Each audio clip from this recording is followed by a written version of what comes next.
The following program was produced by a PAC TV community producer and does not reflect the views or opinions of the PAC TV staff or the PAC TV Board of Directors. The content contained herein is the sole responsibility of the community producer. This is Mark, and this is... Welcome to City Lights, City Streets. Today is November 22nd, 2002. And this is Mark, and this is City Lights, City Streets. This is a repeat where me and Mike Hogan go into the State House. The Mayflower Mobile Home Park human waste problem has been resolved, but Mike Hogan is still fighting the landlord to live up to his responsibilities. And still at Plymouth Public Schools, the school committee ordered potassium iodide to be stockpiled into the schools for the last 5 weeks. Still there's no potassium iodide in the schools. Doug Hatfield of the Emergency Nuclear Power Evacuation Plan still hasn't ordered emergency evacuation drills in the public schools. Richard O'Keefe, Health Director, still...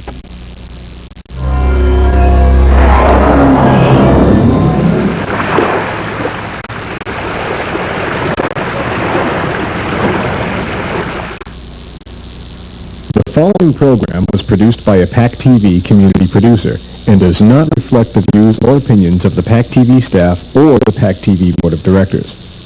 The content contained herein is the sole responsibility of the community producer.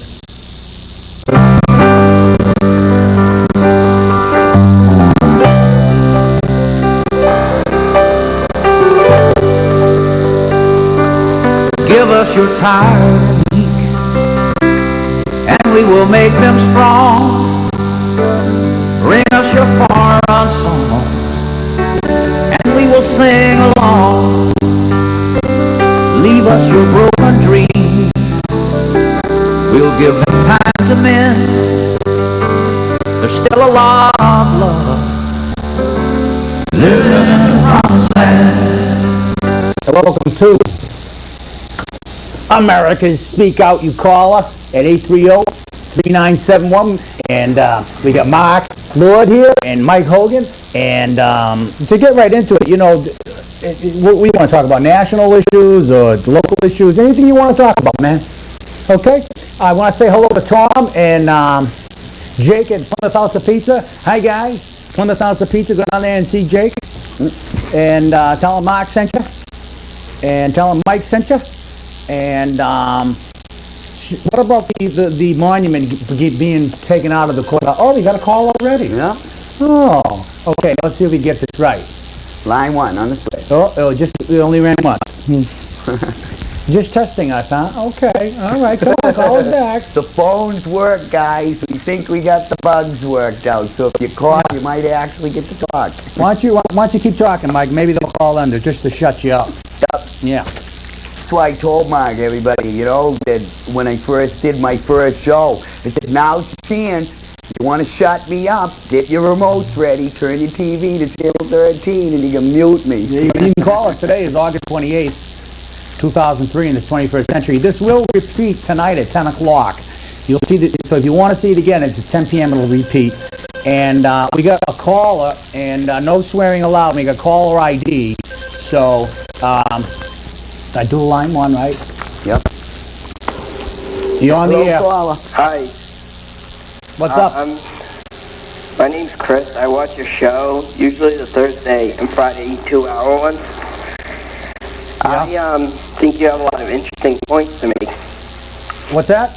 I like the interesting points you come up with, because since I've been watching your show, I realized like how much the government's been trying to screw out of us.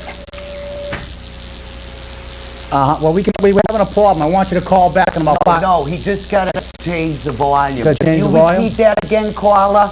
Hi, is this better? Well, listen, we gotta get going. We gotta fix this problem here. Call back in about 10 minutes, okay, caller? All right. Thanks. I'm telling you, this system doesn't work. No, for hearing. Did you close it? Is the door open over there? And this is Mark Lord, and this is Mike Hogan. It's open. Well, you know, maybe it was his phone. I don't know. Yeah. But you know, the town manager, Nolan, she says at a town meeting in Plymouth, Massachusetts, or any town in America, she makes this statement like it's the law of the land. We are not going to lay off any police officers because of Homeland Security problems. Like, no kidding? That's a no-brainer. That's what we've been saying all along, right, Mike? Yep. We've been there. All the public's been saying it since day one. Since 9/11 occurred. Same thing like when they fired Officer Higgins, the community said, don't. We want him on the force. That's right. Now he's going to be in the Mark Sylvia assistant town manager fired him, and now he's going to take it to court, Officer Higgins, and he's going to win, and rightfully so. We need the police. What are you doing? He's going to win, and then it's going to cost all the taxpayers more money for all this legal battles for something that they wanted in the first place, which is to have him back on the job. Exactly. I mean, you cut police during the most tenuous and most problematic time in our history, other than the Revolutionary War and the Civil War. This is Homeland Security problem. Not just police, Mark. They cut the police, they cut the fire department. Yeah, but now she says she's not going to do it, which is what we wanted in the first place. And everyone says, oh, she's a great town manager because of this great statement. We've been saying it for the last 3 years. Well, no, she is a good manager if she's listening to the people. If she's doing this, it's because she's doing what we want. Right, exactly. Well, that's true. She understands we don't want these guys to go, so she's making sure they don't. Now that I can respect. Yeah.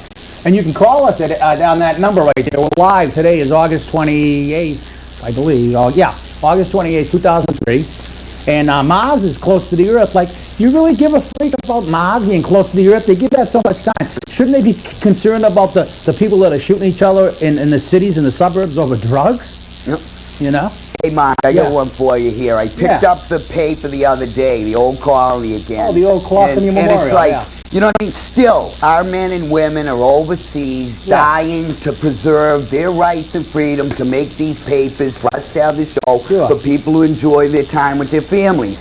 You know what I mean? Yeah. But this is what I get to pick up. I don't get to hear how our boys from Plymouth and girls that are over there from our armory and how they're doing and everything, and stories about their families and how they're, hanging in there and stuff like that. What we get to hear is how we're becoming the mecca of golf courses country. How many golf courses, Mike? We're coming golf course mecca, they're calling us now, down here in Plymouth. Number 11, getting ready to be built. Wow. 11 golf courses. How many different ways does it take to hit a little ball in a hole? Well, you know what my concern is that the groundwater is probably being polluted by the herbicides and pesticides they use, and the runoff goes into the lakes, which create algae, which kill fish. And that's the other thing with the course. If a person wanted to expand their backyard a little bit, and they try to get a permit, the town, well, you can't do that. That's wetlands, that's this. Yeah, but they can watch how quickly wetlands in this town can become buildable land before you blink. But if you want to expand the yard like a couple of feet out, you can't do it because they're all over you. Well, you got to protect the trees. You got to protect the wetlands. Well, can I say something about golf courses? Just briefly, is that I helped build one of the Pine Hills golf courses, and I helped build that. And you know something? The golfers hate geese, you see. And I even had people run over swans and ducks and everything with their golf carts on purpose to get rid of them. And there's also, they kill the geese across the golf courses because they turn on the greens, which cost like $20,000 to build. And so they're not very environmentally sound. They don't like animals, and they only like as rich blue bloods. Yes, they don't like people either because they're pushing us all out of our homes in the name of golf. Yeah, and giving them $1 million tax breaks. Mark, these people in this town still think we're joking. How many times we've said, before long, you're going to hit Kingston, and there's going to be these two big white pillars, and there's going to be a big sign over it that says, "Welcome to Cape Country Club." And unless you're a preppy or someone with a lot of money in your pocket, you ain't going to be able to come down here no more. Exactly. You know what I mean? But yet this whole place was founded by families that came down from Boston and owned cottages and stuff, because my grandparents were one of them. Up in Kingston for years. I grew up down in there in a cottage. Well, can I just say that they're pushing out the small person, the regular average family in all these towns in Plymouth, all these blue blood towns. They're pushing us out, raising our taxes. And Vinnie DiMacedo, representative, just voted the other day against legal representation for people under the poverty line. Now, as a representative that voted against getting legal representation for people under the poverty line. And Mike was saying earlier, Mark, no, everyone has a lawyer in America, Mark. And I go, not according to this bill, they won't. No. Just like medical benefits. If you pay medical benefits, if you need a liver transplant and your HMO doesn't cover it, too bad. Everyone in America doesn't get medical care. That's the truth. Don't listen to the pundits that lie to you. And, That's there the you go, number. thanks. Good. That was good. Very good. And I want you to call us at that number. I don't know why Mark, we're... here's what? another. Listen to this. Here's another example Of what? Of our system. Our system, how they work, how they don't want to listen to the people. But how I always said they cater to the few instead of the many. Like right here, the parade. I don't know if many of you remember, they changed the route of the parade because several of the businesses downtown were pissing and moaning that they didn't like the parade being there because it took up the street. It hurt their business. People couldn't get to their shops. People couldn't park because it closed. And there was a few people, so they changed the route. Well, somebody didn't let that lie and went out and said, no, wait a minute. We, in the business community said, we want this. This is good for our businesses. What are you talking about? Yeah. So they went out and they took a survey and they went around the community. And out of all of the people out there, they came up with, I think it was 66 businesses downtown wanted the parade there and always did. And there were like 44 of them that didn't. Oh, my God. Now, isn't that a clear sign of they're catering to the few instead of the many? Absolutely. We got a call, Mike. Yep. All right, let's see if we can get this going. I hope we can hear No, him. Mark, change it up here. We click over to here. Okay, I hope we can hear him. Go. You're on the air, caller. Hey, how you doing? Good, how are you? Good. I just want to comment on what you're talking about. Yeah. Well, look at your Board of Selectmen. You got the chairman who, what is he? Does he work for a bank? He's a loan officer for a bank or something. He has been for years, a businessman. Now, who's this? You got Ken Tavaz. Doesn't he work for, isn't he involved in banking somewhere? He used to be with Plymouth Home National way back when. Yeah, I think so. I'm not sure, caller. You probably know him better than I do. But Well, all I'm saying is I think he is. I could be wrong. I might be wrong. But then you get all your people who, most of the guys who are on the Board of Selectmen, they're all businessmen and elitists. So what they're doing is they're just, buttering their own bread, you know what I mean? Taking care of their own business by letting all these people come in, all these golf courses and all this huge development. Absolutely. And the average person that lives in a house, I'm watching the guys the other night on TV, Frank there and the other guy, Chicoria. Yeah. And they're saying that there isn't a house. How many houses are valued at under $200,000 in this town? Well, there's still quite a few, you know what I mean? And those are the average people that are working, you know what I'm saying? Right, and those are the ones that are getting pushed out.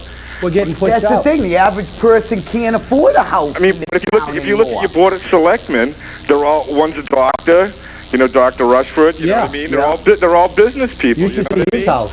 Yeah, they're all It's awesome. they're all taking care of each other, you know what I mean? Absolutely. But caller, too, is that Ken Tavares was paying underpaid taxes for like 5 years on his house while his neighbors were paying 25% more. I didn't know that. Yeah, that went on for about 5 years. That's great, huh? Catering to the rich. Forget us. We're only the working class who built this country and makes it what it is. If I'm late a quarter on my taxes, I get a note from the sheriff, you know what I mean? Yeah, We're coming down, you know what I mean? The former tax assessor, Laura Enos, her property in Chiltonville on a lake was assessed at $106,900. I know, I remember that case, yep. Yeah, you know what I'm saying? I mean, they're elitists like you said. Yep. And we want you to call back next week. Thanks for the call. Okay. Hello, You're on the air with M&M. You're on the air with Mark and Mike. Going once? Going twice? You're not coming through, caller. You're not coming through, Denise. It must be your phone. Yeah, it's your probably phone. too close to the television. I'm telling you, we got to try another system. We don't even know. Well, no, I found out that before myself. I know if you're at home and you're close to your TV set and the volume's up and you you're got to turn your call, it'll interfere. Yeah, you got to turn down the volume on your TV set when you call, folks. And this is Mark Lord, Menace and Mayhem, M&M. We're the real thing. And we got a call. We got a caller. You're on the air with Mark and Mike. Push the on. You're on the air with Mark and Mike. Hi, my name's Chris. I called in earlier.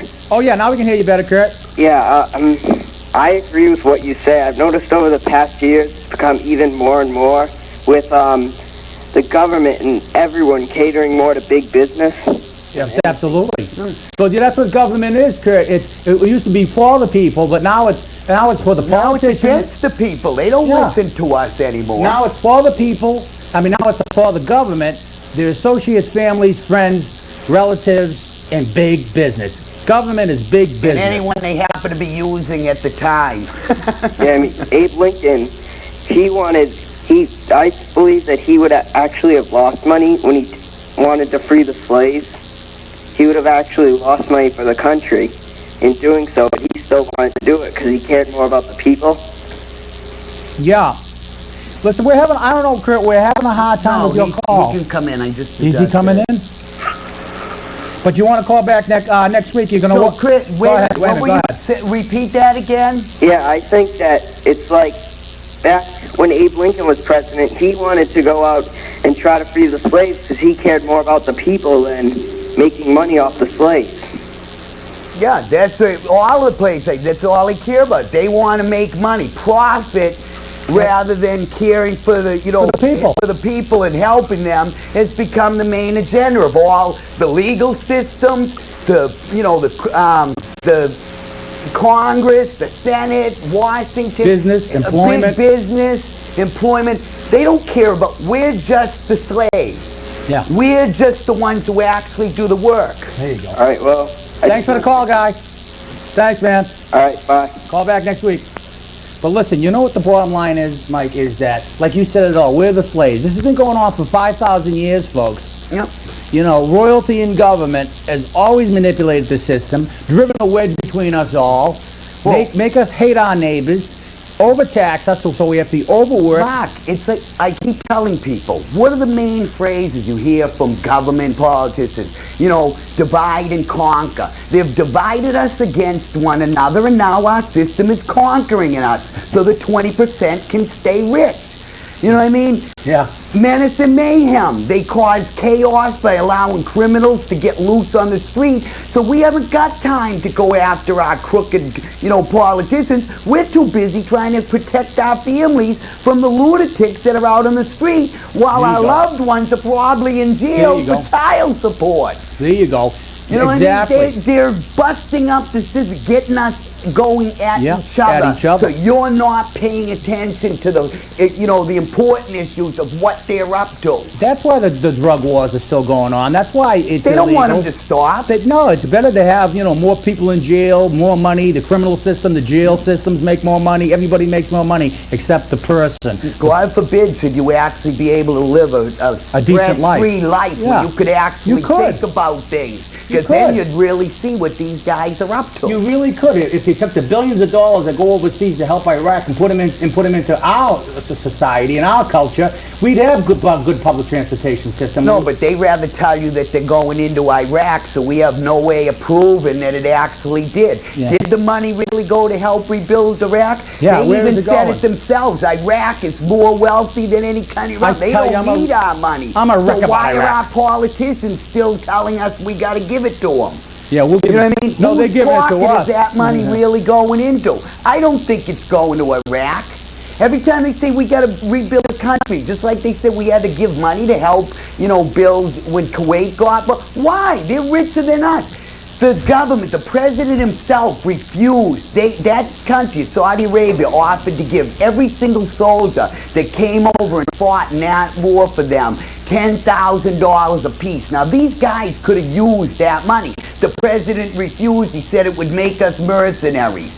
No, it's called taking care of our own. Taking care of business, yeah. Listen, if you want to have him keep talking, don't call. But if you want him to stop, give us a call. This is Mark Lord, and this is Mike Hogan, and it's Menace and Mayhem on the air, as you see it. We're fighting for your rights. This is your hour to call in. We're going to change our time. We're going to try to get a Thursday night at 8 o'clock or 9 o'clock, so we have a better time for you to call us. But put your call us. Jerry, I know you're out there. And Jake at the pizza parlor. Give us a call, Jake and John. And this is Mark Lord, and this is Mike Hogan. Mike, look, I got something for Mike. He doesn't know I have this, but I'm going to give this to him. What's that? But first, before that, before that, right? Let me have my 5 minutes of fame. Good. All right, here we go. I got to say who I am. Who am I anyway? You know who you are. Let me check. He's Menace. Yeah, I'm Menace. Yeah, he's mayhem. But this is, before I give you that, Mike, let me just say this briefly. A guy last week called and said I hated Bush. I don't hate anybody. I just don't like what he's doing. Here's an article right here I got out of the Patriot Ledger on August 23rd. And it said that Bush asked the Environmental Protection Agency to lie about the air quality at 9/11 when it occurred, because there was asbestos in the air and construction debris in the air. And he asked the Environmental Protection Agency to tell the people that it was bad air. Instead, they said everything was okay, when it wasn't, in fact. In fact, there were old people dying of the debris in the air and young people getting asthma for life, chronic illnesses. And Bush, the reason he gave, Mike, right? The reason he gave for not letting that information out, he says, because it was a Homeland Security issue.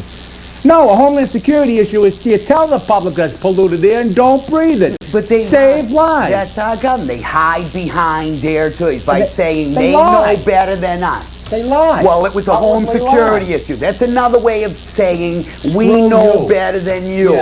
What you should know and what you should. People die. We're Americans and we are entitled to know everything. And you, as president, and you, as governor, have no right to hide anything from us. We got another call. Oh, it only rang once. That must have been Jerry. What did you get? Cold feet, Jerry? What'd you call us? Barbara, somebody call us. Listen, I'm going to give this to you. So you put the camera on yourself. Mike was... Mike was... well, let me explain what it is first. Mike was saying that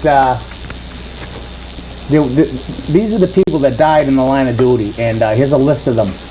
And you can read that. You can read just read the first paragraph. The Pentagon has confirmed the identities of American soldiers who have died in Iraq and Kuwait since May 1st, when President Bush declared major combat to be finished. May, Army Spec Joseph A. Perez III, 22, of San Diego, Texas. Army Staff Sergeant Michael B. Quinn, 37, of Tampa, Florida. Army Private First Class Jeremy D. Smith, 25, of Odessa, Missouri. Do they have listed there? Oops, a minute. I'm getting a little tangled Well, here. what is it? Monica, when was she under the desk or what? No, here we go. There's 141, I think. Yeah. It looks at from May, June, July. Oh, of course there's been more. There's others that probably haven't known about it, that they haven't reported. You know, but Mark, it's not, I mean, this is the saddest part of all of this. Yeah. But you know what's even more sad than this? What? If you look around you every day, yeah, it's clearly the example you gotta read the newspapers. When I read big articles about stupid golf courses, about lost and found in the library, I read about, you know, big article about how they're building a new library. We still got men and women over there dying for the rights that we're living every day over here. And there's nothing in the paper about it. And they choose what gets aired. Well, you know, did anybody tell you about all these men and women that are returning home that feel that they're better off being a soldier over fighting in the war than a veteran here in America because of the way the veterans are being treated since they returned home? You know? But that's why you got to read the New York Times or the Globe. No, don't read the old Colostomy Memorial, that crap. Yeah, but they're doing it again. They're doing it Vietnam all over again. They're turning their back on our men and women and not, you know, even the people in the community. And that's another thing I'd like to bring up. We got a call. Go ahead. Okay, now, thanks for shutting them up, caller. You're on the air with Mark and Mike. Hey, Mike. Yeah. Hi. And this is Mark and Mike, and this is City Light. This is... No, he must have the volume up too high. Okay. He probably had the volume up on the TV too high. I'm sure he's got the volume up in many other places too. I think that boy got hit in the head. But this is Mark Lord, and this is... Thanks for that call, caller. Yeah, we know that already. No, but it's true. A lot of Americans out there have turned their back as well on these guys. You know what I mean? Because I've been out there doing rallies, doing support stuff. You know what I mean? And I'm disappointed in the amount of people that end up showing up out there. I commend the ones that do. We know who you are and who's supporting our men and women. But there's a lot of them that won't even get off their lazy butts at home to come out and spend an hour or two for a candlelight vigil or something to support the troops? We got a call. The little bobblehead tells us we have a call. And I hope they're talking about the polluted school, maybe. You're on the air with Mark and Mike. Turn the volume down in the TV caller. Sorry.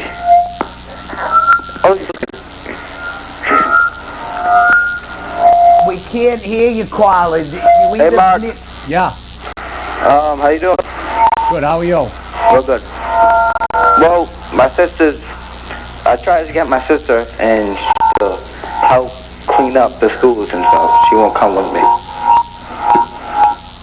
Well, you got to turn on your TV caller. You're near a speaker or a radio or something, caller, that's interfering. Is that better? We're going to have to let you go. Sorry. No. I'm telling you, we got to get the headphones. Remember I told you? It's not the headphones. The headphones. It had to be talk about it later. That's what it used to do to me. Let me just say this about a bad school in South Middle School in Plymouth, Massachusetts, or any town in America. This just doesn't happen in Plymouth. This is all over the country. There are polluted schools all over the country, and health inspectors from the local level to the state level to the federal level could care less about the public until it's a blatant problem that they can smell and see. Air quality, when it's bad, you can't tell. You have to do scientific tests. So they just ignore the tests? Why even have a health department? Mark, we could spend centuries saying how we all know how the system is screwed up, the legal system. Well, that's why we got to keep talking. The electoral system. It's all screwed up. But the problem is, everybody keeps messing around. Our politicians got us so confused and screwed up that the only way to correct this is by all these little changes in laws and things. No, there is a way. Just like California did when they had enough of the crap and they called for a change of venue. A recall. A total recall. That's what we need. Just like California did. They did a recall. We should do a total recall. Clean up. We got another call, and that tells you that we got a call. Yeah. No. You're on the air with Mark and Mike. Hi, Mark. Hi, Mike. This is Butch. Hi, Butch. How are you? I didn't want you to think I forgot about you. Hey, did you hear that the government's got a new? They've got a new motto. You see, we're having a problem again, Butch. No, tell him to keep. We want you to keep talking. Butchie. I'm keeping talking. Can you hear me? There you go. Now we can. Okay. Our government's got a new model. Instead of being for the people, by the people, for the people, and all that good stuff. Yeah. Now it's going to be. Let me think. What is this here? Oh yeah, of the rich, by the rich, for the rich, but to the people. Yeah. That's about it. That's a good one. Yeah, it's not good, but it's true. It's true. You're right. It isn't good. But the only way, Butchie, and we all know this, that it's ever going to change is when everybody unites at one time. They did a 1 million man march. Let's do a 20 billion person march right on Washington and all sit down in front of Washington and say, we're not going to do anything for you no more. You're out of business now. Yeah, like I said, we should storm the White House and take it back. No, don't storm. Just sit in front of it. Everybody for miles. Just flood the roads. Just stop the whole country. Shut it down and say, we don't work for you thieves no more. Yeah. Thanks for the call, Butch. Hey, there's one more thing. Go ahead. About the school bus seatbelts. Did you see on the TV the other night that bad school bus accident?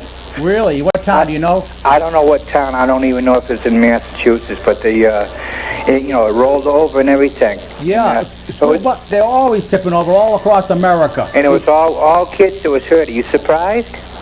And there's another thing. They should have seatbelts. Probably wouldn't have been half as many hurt, Exactly. Yeah, but they don't. Yeah, but they don't care because it's just common average kids that are dying. Oh, it's not the rich kids. It's not their kids on the buses. Their kids are being driven by limousine to the private school and everything. They're a little bit safer. It's just like, Butchie, I got 5 kids in school, and it's just like this. All these kids, average kids, got to walk certain distance by unsafe roads. to meet the bus in groups. There you go. But go look in the rich neighborhoods where the money is and stuff, and They look, stop at every they house. go door to door picking these kids up. But the same school buses that our kids ride on. Yeah. They're still public school buses, just a different neighborhood. There you go. No, it's just a travesty. It's disgusting. It is. Well, but we got another call. Thanks for the call. It repeats tonight at 10 o'clock. Okay, we'll be watching. Thanks, Butch. Bye-bye. You're on the air with Mark and Mike. Hello? Hello? Hello? Hello? Hello? Oh. All right, this is Mark and Mike, and I should have got the number. You missed here. It's not coming through right. You got to give me a chance to tone it. No, he can't come. He can't. Well, listen, what I'm going to do is I'm going to go outside and monitor. So someone call in. We're going to monitor the phones right now. I'm going to go outside and listen to it, see if it's coming through, Mike. So keep talking. Maybe someone will call. Yeah, it's still coming through. We want to make sure. I mean, folks, it's, you know what I mean? Me and Mark have been saying it to, Charles Chuckley. Hold on. Pick up there. We gotta I'll be right back. I gotta go get a sandwich. Hold on. Here you go. So we're having all these electronic difficulties with the phones and stuff. Eventually we'll get them worked out. But, folks, like I said before, time and time again we've said it, to people. We have a system of government that was set forth centuries ago. And, that's the one that should be followed. But that's not the one that they follow. Hello? Paula. Hey, Mike. Hey, what's up? Nothing. The sky, the clouds. Our taxes, you left that out. Oh, yeah. That's up too. And, I know that school bus track crashing you were talking about? Yeah? My sister was on it. Oh, she lives on it? No, my sister was on the bus. Oh, no, is she okay? Yeah, she's in the hospital. So she's, like, brain damage. It's really bad. Now, because of the seatbelt, was like, I saw a photograph on television once, a picture they showed of a camera that was in a bus that went over an embankment. What the hell? That right there. So one of the kids that showed in the picture bounced right up out of the seat, smashed off the ceiling, and then came down and his face hit the corner of the steel, on the chair. And I'm like, but they're saying we don't need seatbelts? Of course we do. My bus driver, we need seatbelts. Oh, you definitely need seatbelts. Oh, yeah. My bus driver's crazy clown. They're from P-Town. Well, California has them, New York has them, New Jersey has them, Florida has them, Newton, Massachusetts has them, Framingham, Massachusetts has them. But we don't. And the federal government has mandated seatbelts on school buses by the year 2008. Why not now? I know. I talked to the school committee head, Sorensen, Dr. Sorensen, some doctor. He said he was going to vote for seatbelts on school buses at one of the school committee meetings. And when I watched, he denied he even said he was going to do it. And Liar. Yeah. We should have a protest, nigga. Yeah. We should have a protest. Yeah, we do have to. We got to do more than protest. He's a little we have bitch. to unite and You got to call the school committee, Sorensen. We're going to give you his home phone number next week. Yeah, I'm calling him. Call Dr. Sorensen, yes, call him and be nice about it, but be firm. Why waste the clock? They're not going to do nothing, Mark. If enough people will call. Look, Trust me, I'll fix it. you guys probably remember when they did the big changes, when they took all the kids from 5th grade, elementary schools, and they put them into like PCI. I heard about that, yeah. Yeah, well, I was at every one of those meetings with the people that were totally against it. And almost all the people in the room did not want this to happen. They bring South Plymouth to PCIS. Right, from 5th grade. Now, all of us didn't want this. We wanted that one more year safety net of our kids going to the lower school. Slicing that dope. But they put them up there in PCIS, which my daughters ended up getting caught up in, with kids from 6th, 7th, and 8th grade. My kids coming home, now this is a 5th grader, mind you, telling me about, these drugs and pills, and I'm like, what? Yeah. And I'm saying to the school, what happened to the promise you gave us that they weren't going to be mixed together? Like the power. Keep them separate. Yeah. And they didn't. Do you have kids, caller? Yeah. You know, I mean, you definitely got to call this guy Sorensen, the head of the school committee. All right. And call him at his office. Call him at his home. You're allowed to do that, by the way. I know. And tell him to fix the schools. We're allowed to go down there and videotape at any time, even in the supermarket. And we're going to have to do that. We're going to have to take this camera and use it as a gun and shoot these people and show the bloody mess that they're turning our kids into. Shoot them. Shoot them. We got to shoot them with the camera, man. That's we gotta shoot him with, like Mark said, we gotta shoot him with the camera. Yes. What I said before. I thought you were talking about guns.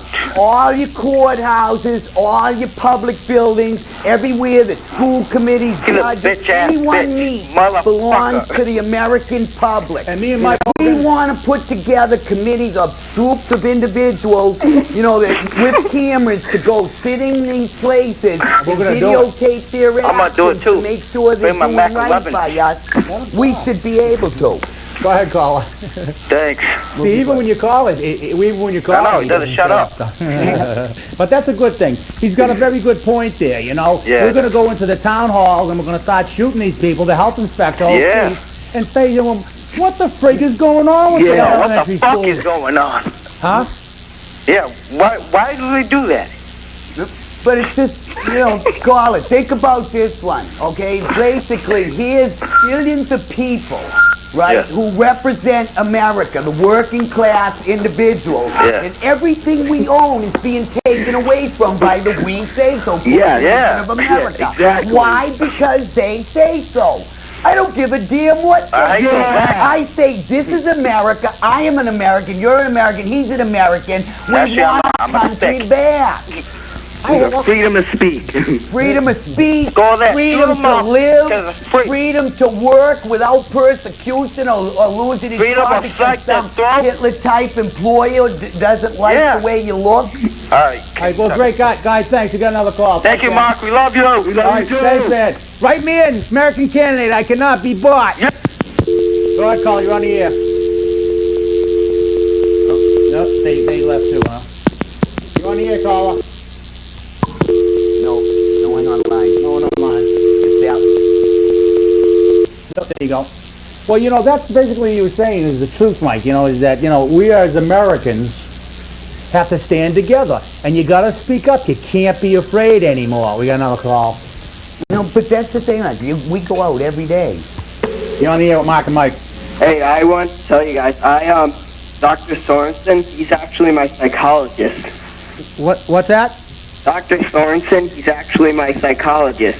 That's his psychologist, Dr. That's his psychologist? Yeah, he works down at the Shaw's Professional Building or whatever it means, Psychology Associates Building in downtown Plymouth.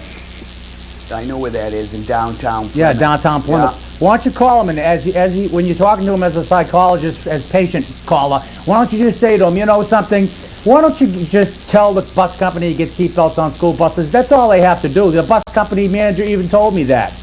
Yeah, that's why I call. I'm going to make sure to do that next time I see him. Yeah, say Mark Lord said that the bus company, First Student Bus Company, regional manager, said that we will, he even said it at a meeting, publicly. Better yet, ask him how much we'll need to give him to compensate what the bus company's giving him not to get seatbelts on the bus. All he has to do we'll match it or make it better. All he has to do is request to the bus company to get seatbelts on school buses. But he won't. Why? There's got to be a reason. Nobody do. You know what I mean? Why does he turn against what the people want and the safety of our children? You know what I mean? For what? There's got to be a reason. Can I get 5 seconds?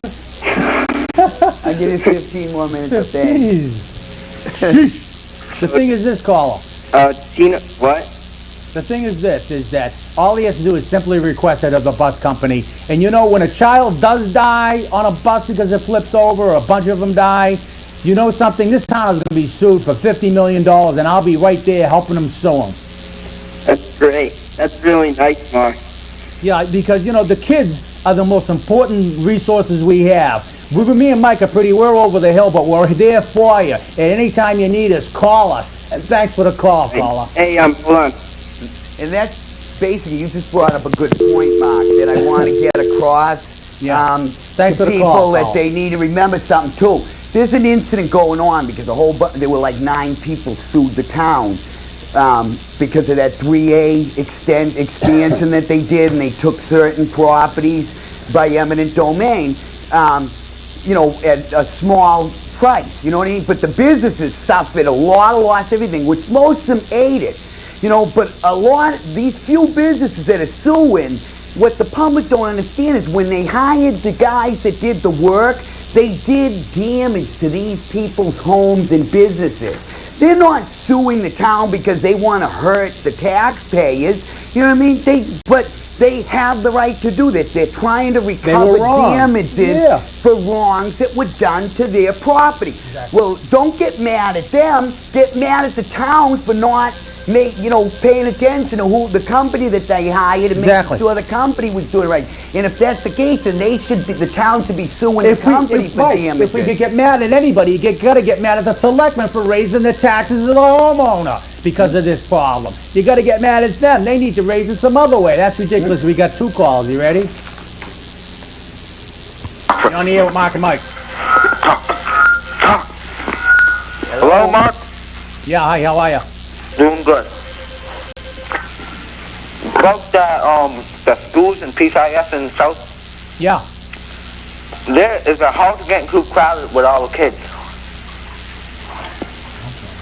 Coming from South. Oh, okay, thanks. I could. It's all jumbled up. We apologize, folks, on the trouble. I know you could probably hear us, but we're having a real hard time with trying to get so let's not take any more calls then, because no, we can still take calls. We can try. We have to figure this problem out. We can't do it unless we take calls. I told you about the earphone. Yeah, but we need the calls to fix the problem. I can't adjust the board. Let me get my wrench out. Wait a minute. Let me get my wrench out. No, but I need to adjust the board. So when you call in, if you keep talking, if we're not understanding you and you see me here at the board, that's what I'm trying to do. I'm trying to lock in a sound that we can understand you. Here we go again. No swearing, okay? Here we go. You're on the air with Mark and Mike. Yeah, hi. How you doing? How you doing, Koala? Yeah, you know, the other day I went to a field trip in the zoo, and we went in a school bus, right? And a bunch of kids flying around the seats, and I'm like, you know, I look around and I only see one seat belt, and it was the driver. Yeah, there you go. Yeah, they protect the driver. The driver had the seat belt? Yeah, and I'm like, you know what? Screw the driver, you know? Look at all these kids jumping around, and you know, where's the safety for these kids? Paula, did you know that there are 10,000 injuries on school buses a year from kids falling out of their seats when they go around a corner, breaking their wrists, cracking their heads, breaking their arms, spraining their legs? 10,000 injuries a year on school buses, and they ignore those facts. Yeah, it's just ridiculous how they just, you know, protect the driver and, you know, screw the kids, you know? Well, that's not right. The same old thing, caller, is that if the driver dies, see, now they have to retrain a new driver. So they want to protect that driver. Yeah. You know, the kids are indispensable, I guess. They're just pieces of garbage. They're just discarded by the highway. That's right. If it's a kid, don't worry. Someone will have another one. Remember me and Mike on State Road last year, right, caller? We were behind a bus, and we clocked the bus. Kids were hanging out the windows. 65 miles an hour on State Road. And the kids, there were 2 kids fighting in the back by the door, and you know what I mean? And other kids hanging out a side window. This is here in Plymouth. You know the funny thing about it, that they won't do nothing about it until, you know, something real bad happens. Yeah, but you want to know something, caller? It's like I said before, 6,000 residents of Plymouth showed up down at the school committee building and said, make it happen now. Watch how quick those seatbelts will go in. Here's the trick. Try to get all them Americans to support us and show up. I will. They got us all. They got most of the people brainwashed, saying that it doesn't work. When in fact, of course it works. If it doesn't work, then why the driver got one? There you go. There you go. It worked. If me and Mark stopped doing and saying everything we do, every time someone tried to lean on us or, calls from the town because they didn't like what we're saying, you know what I mean? It would be the same. They do. And it would be the same way. Saying, all right, guys, y'all doing a wonderful job. Keep doing it, Thanks, man. Thanks for the call. Call us next. This repeats at 10 o'clock tonight. Watch it. All right. Thanks, man. Take care. You on the air with Mark and Mike. Hi, Mark.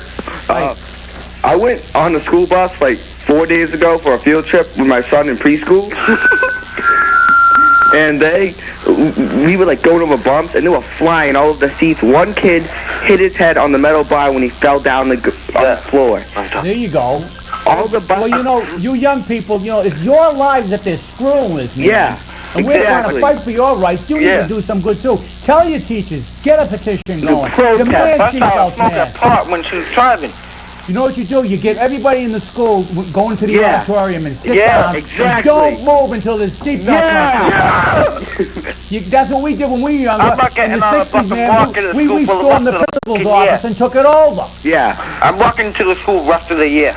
Yeah, so we make... flipping the buses off while they go by. Well, listen, thanks for the call. We got another call. Thanks, man. You're on the air with Mark and Mike. Oh, they hung up. Okay.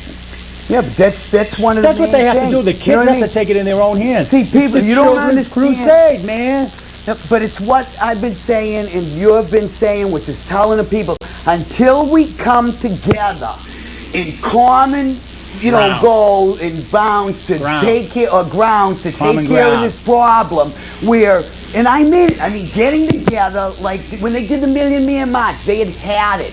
No one was listening to them. So they knew if 1 million people showed up in Washington with the grievances that they had, which at that time were black rights and so forth, which was a good reason to go up there. Absolutely. But they stood by their commitment and they all showed up in Washington and got their point across. Because they united. You're on the air with Mark and Mike. Yeah, Mark and Mike. How you doing? How you doing, man? Good. I've been watching you for a long time, Mark, and I think you're doing a hell of a job because it takes a little bit of know-how and a little bit of courage to do what you're doing. A lot of people might say you're crazy and whatnot, but I don't agree with it. You and Mike are doing a hell of a job. Well, thanks. I appreciate it. Yeah, but what I'm calling for is I watched a program last night on 60 Minutes 2. Yeah. And it was called The Line.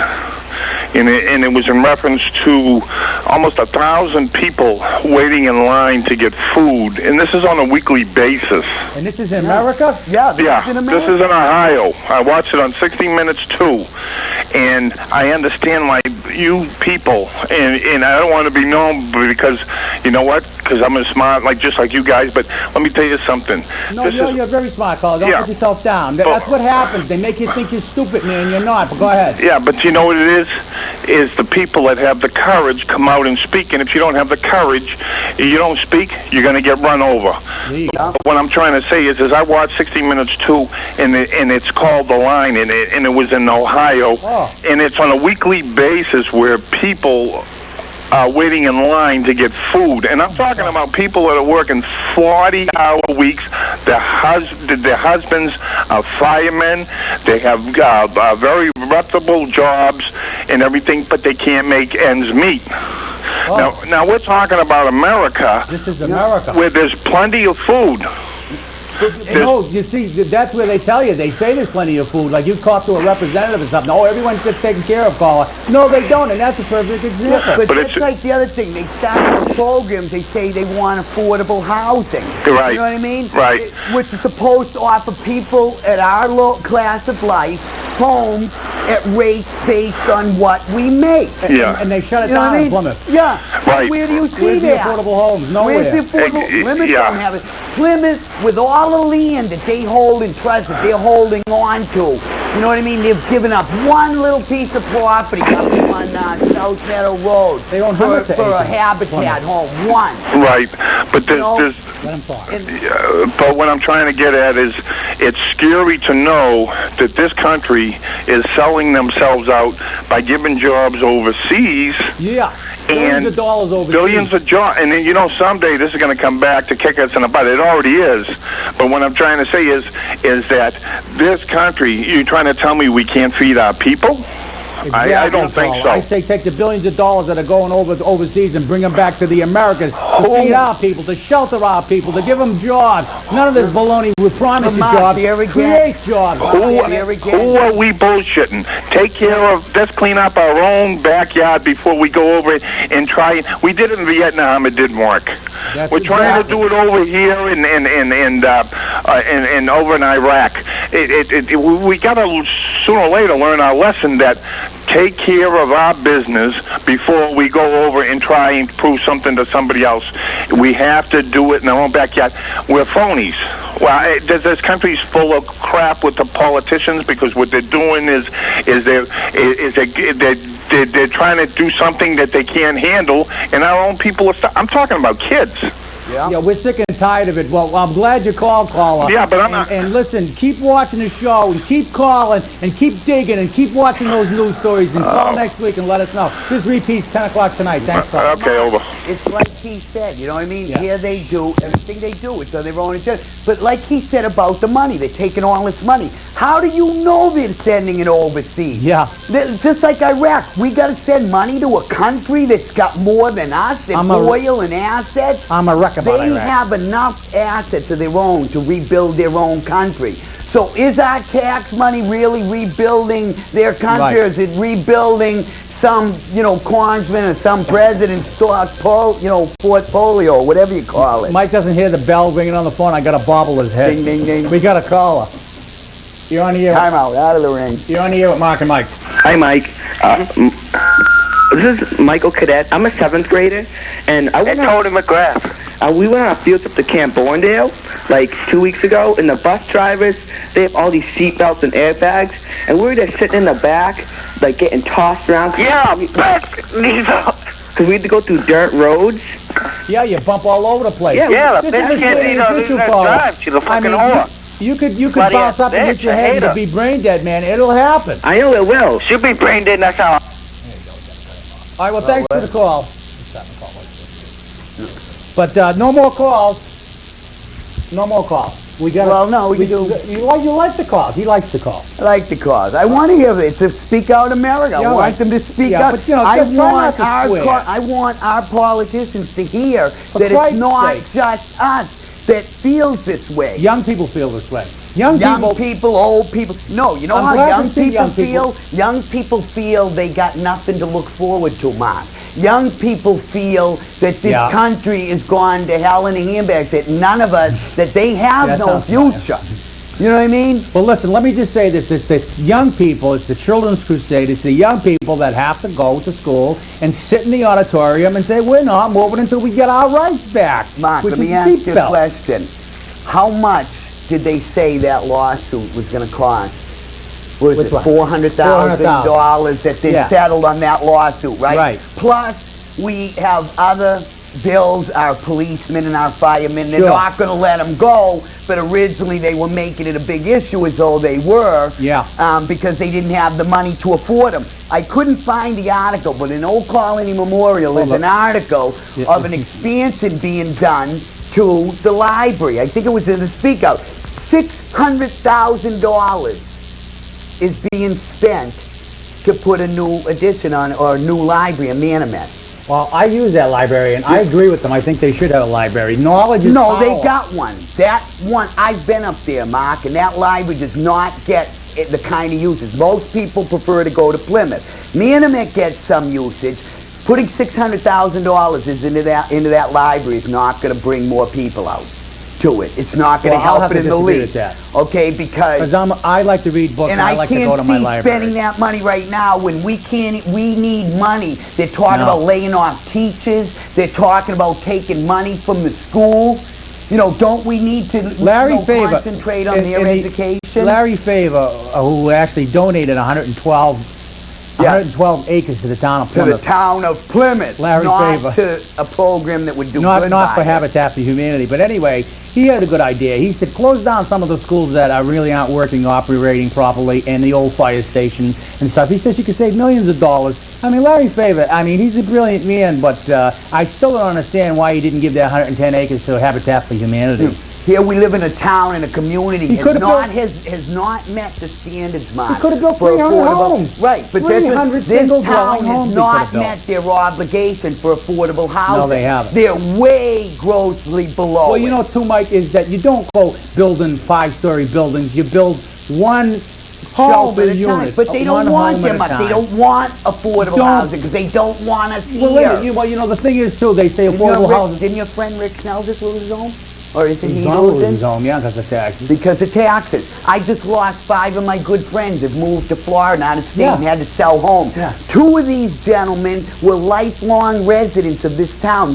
Their homes were Can left I to them say by something? their families. Can I say something about housing, low-income housing? They're human beings, man. You don't stack them on top of each other in cardboard boxes like rats in a cage, man. They say, oh, they run them down. Well, you would too if you were all bunched together in one big unit, stacked on top of each other like animals. They need single-dwelling homes. And Larry Faber, if he should take back that 110 acres from Plymouth town and give it to Habitat for Humanity and build 400 single-dwelling homes. Look at us, Mark. I got 5 children, my wife and myself. We're homeless. As of the other day, we lost our home. All the proceedings finally finished. You got screwed in Luckily, the a court. friend of ours has graciously, taking us into their home, undertaken 7 people, even though they're already crowded now, so we wouldn't end up on the street. And we have been trying profusely to find affordable housing. And you know what people tell us? Well, why don't you look in Vermont? Or why don't you look in... No! Why should I leave the town and the home Right. where I've spent mostly all my life? My kids been here. My daughters are born here. They go to these schools. All their friends here. My family is all here. Why should I leave the sanctity and the comfort of my family and friends to move someplace where I know nobody and have to start all over because some guy wants to jack up the prices of housing and homes and rent in this town to the point where decent, hard-working individuals can't afford it? That's wrong. Absolutely. And that's why, thank God to this friend, I'm here to stay and I'm going to fight this thing. Maybe that's Larry Faber. Yeah, why didn't he give that land to Habitat? You're on the He air would've with Mark done and good Mike. with it. You're on the air with Mark and Mike. Going once, going twice. You're gone. You know something? Our government is sold out to the highest bidder. It's Yeah. a business. And businesses never cared about families. Well, Mark, it's like I said, it says right here You got 3 minutes. that all men are created equal, that they are endowed by their Creator with certain unalienable rights, that among these are life, liberty, and the pursuit of happiness, that to secure these rights, governments are instituted among men, deriving their just powers from the consent of the governed. We are the governed. Their power comes from us, and if we take it away, they don't have it. And part of that power is, if the American public says we want affordable housing, they damn sure better give it to us. Because the people have spoken, and it's not what they want. It's not what the tobacco companies want, or the big Oil corporate companies. oil companies. It's what the Banks. Americans want. All right, listen, we got to go because it's time to go. And call us next week. Just repeat at 10 o'clock tonight on August 28th, 2003. Mark, like they said, it's not power to the can't people. take that The people call. already have that power. Right. They just forgot that. Caller, we can't take the call, sorry. Go ahead, make the roll. You got 1.5 minutes. And this is Mark Lord, and this is Mike Hogan. And call us next week. Sorry you couldn't take that last call. And keep calling, Well, man. real quick, we got No. a couple of minutes. No, we yeah, don't. we're still live. Go ahead. All right, take the he call. wants to take a call. Take the call. You take the call. I'm out of here. See ya. Hello, caller. Oh, there you go. Hello, caller. I'm out of here. Hello. Rock. Hello? Yes. Oh, I can't hear you. Hello, caller. Can you hear me now? Talking my mic. Maybe your mic's out, Mike. My mic's right there. You're stepping on the... Try my mic. Hello? No, the caller hung up. Hello? Do the roll. No, we gotta do the roll, guys. Rock and roll, baby. It's not coming through. Here we go. We're gonna rock. We're gonna roll. To save our soul. Play the music. That's more music. There you go. We're gonna play you some music, folks. By the way, that song that we play is called Living in the Promised Land by Willie Nelson, an incredible artist. You all know who he is and what he represents and what he's all about. My heart is not definitely American. He really represents it well, through his music and his commitment. Well, the eagle's been flying slow, and the flag's been flying low, and a lot of people saying that America's fixing to fall. But speaking just for me, and for people from Tennessee, in America, we got a thing or two to tell you all. This lady may have stumbled, but she ain't never failed. And if the Russians don't believe that, they can all go straight to hell. We're gonna put her feet back on the path of righteousness, and then God bless America again. And you never did think that it ever would happen again. In America, did you? You never did think that we'd ever get together again. We're damn sure.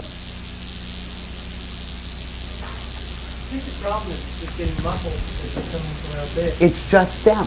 Can you hear us fine coming through? You fine, I can hear them fine. You can hear them fine, but we can't hear them. We can't distinguish what they're saying. We need the headphones. It's the only way we're going to be able to do it. I know, because they could be swinging. I tried, Mark. This friggin' thing, nobody had it. I'll make one.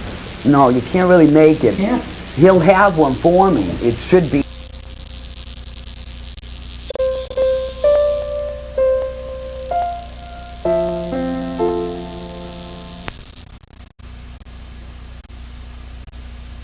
Who's the most important person that helped us? Well, first of all, the original person that made the complaint, Chad Drinkwater, 2 years ago. And Mike Hogan, who lives there, he is come forward and he has been served an eviction notice because he came on the show and told about the law, all lies and misdeeds that the landlord has been doing. And the state documents proves that. Loring Tripp, who is just the chairman of the planning board, has helped us tremendously. Chris Lombard, the selectman, has helped us tremendously. Dick Quintal, the selectman, has helped us tremendously. And Susan Merrifield is on the #1 list for helping us. Because when I went into the Plymouth Health Department, when I asked her a specific question, she gave me a direct answer, unlike Richard O'Keefe, health inspector, gerrymanderer, not doing his job. We're filing a complaint at the Attorney General's office on August 2nd at the State House against Richard O'Keefe, health inspector. And this is Mark, and this is City Lights, City Streets. Won't you look down upon me, Jesus? Won't you help me make a stand? I don't think I can make it any other way. I know my time is at hand.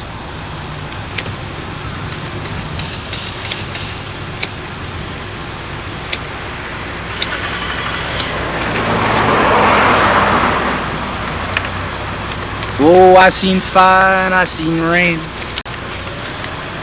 I seen lonely days that I thought would never end.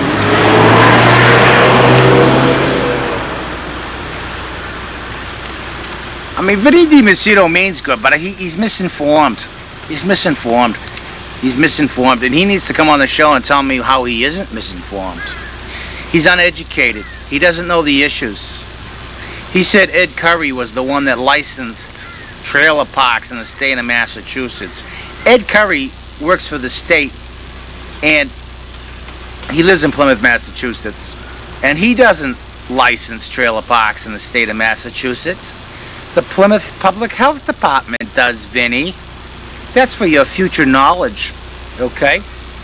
So when you're not elected, because they're going to elect me state representative, write-in vote, right, guys? We're going to get the job done, or we the people. Don't you know there's no other way? Are you gay? There's no other way. Ed Curry's another one. Fine, how do you do? Ed Curry said that he make Plymouth, July is the month that Plymouth gets together. Well, forget about Ed Curry. He had open heart surgery, so he's out of the picture anyway.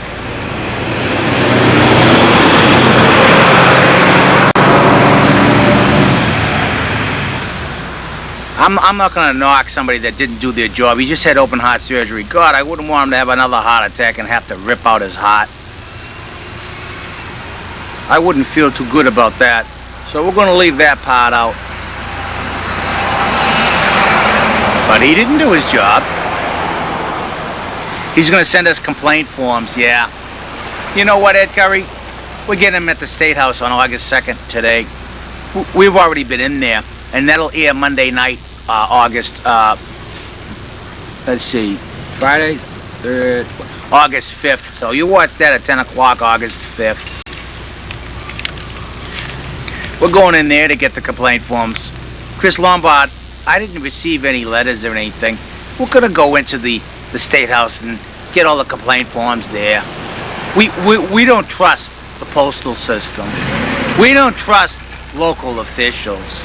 We're going to the State House with a camera. And after that, I bet you we can't even trust those scallywags. And this is Mark, and this is City Lights. City Streets. Take back your government. Write me in. State representative. I'll squirrel around in that White House. We'll get things done for you. And this is Mark, and we're going into the State House. The next segment you're going to see is going to be me and Mike at the trailer park with the health inspectors, state health inspectors, and they're going to be talking about the septic systems there, and we're going to hold them accountable. We're not going to take it anymore, folks. We're just not going to fucking take it.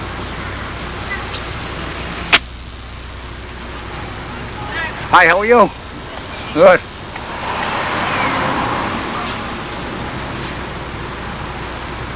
We're not going to take it anymore. And we'll be right back, and you will see the Bon Voyage party next. We're going to load up all the people, and we're going to the State House. Local town hall, too small. We're going to go to the State House. And then once we trash them and you can find out how bad they are, then we're going to go to the federal level. And this is Mark, and this is City Lights, City Streets. Watch for the State House show on Monday night at 10 p.m. We're sticking cameras in their faces. We're gonna. This is better than 60 Minutes because we're not gonna be pansies about it, and we're gonna stick cameras in the faces of state politicians. Go ahead. Hi, this is Keith Pavazza for City Lights, City Streets, and I'm the artist that started the portrait of Mark. And would you like to see it, Mark? Sure. All right, come on over. All right, I will. Here I come.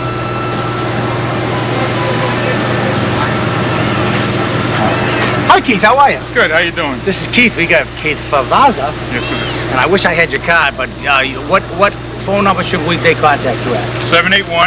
781-878-1872. Okay, 1-1872. 781-1872. 781. Well, I have the original drawing. Yes, here's the original drawing. And then I scanned it in, and we made kind of a logo type, added some type and some graphics to it. Wow. So, with the computer you can do a little bit. You can enhance the original illustration. Sure. Although I don't like to draw directly on the computer, but I like to use it as a tool. Okay. I was just curious. Could you explain the process that you went through, stating from when you first met me, how I met you, how you came down, and how you do the picture, and what you do. Talk about you more than me, but then you are going to show them the artistry, the wonderful artistry, and explain how you did it and how you went about it, and that they can get illustrations such as these, my folks and my friends out there in TV land. And you call Keith Pavazza at 781-878-1872. 1872. Right. And that's great. So why don't you explain that? I'll get a better shot. Well, And this is Mark and this is City Lights, City Streets. I started with a pencil sketch. Well, before that is the most important thing is the design. A lot of people can draw, but without a good design for the drawing, it would be a good portrait, but not a good design, which I think makes the illustration. And then I sketch it in lightly, and then I keep on working and building on that until on this particular case, I use colored pencils, and it's a gradual light to dark building up of colors on top of each other until you get the created, the look that you want. Afterwards, I scanned it into the computer, scanned it in, and then you can adjust the contrast and just play around a little bit. And then I add the type, and I came up with a few different ideas. I can change things around, and I still can change it around if I want to. That is the beauty of the computer as an aid. Here is the original. All right, and that's the colored pencil. We decided to do it light, kind of light, and then go strong with the American flag. Now we wanted to have more of a logo, so I'll put this down. And you do logos too, and you do all sorts of like advertising. You do. Right, I do a lot of graphic design also, and illustration. If you need some artwork done by Keith Favazza, you can call him at 781-878-1872. You can call Keith Favazza at 781-878-1872. And if you need any kind of logos or drawings or anything, or books illustrated, you can call Keith at 1-781-878-1872. So if you really tell him that Mark sent you, he lives in Rockland, Massachusetts, and his number again is 1-781-878-1872. That's 781-878-1872. He does an awesome job, and you need to call him at 1-781-878-1872, and that will be repeated later. Okay, that's awesome. Okay. Now you can put that ugly face away. You did an awful job to try to render the Hunchback of Notre Dame, and you did a wonderful job. Thanks, Keith.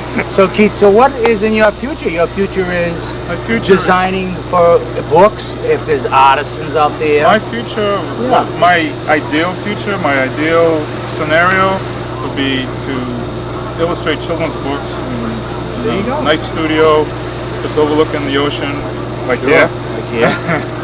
Which why don't we stand here and show the ocean? Okay. You like the ocean, huh? Oh, God, I love the ocean. There's the ocean. As I told you before, my grandfather was a fisherman, so I'm drawn to the ocean, although I don't live on the ocean. Tell me about the book. Right. I'm doing, I believe I mentioned Captain Storm. It's about my grandfather who was a fisherman. And I'm going to self-publish that, along with a few other books that I have in the works. So don't move. That is one that I would like to self-publish, and I'm actually giving a talk in Boston this fall. We'll have to go in there.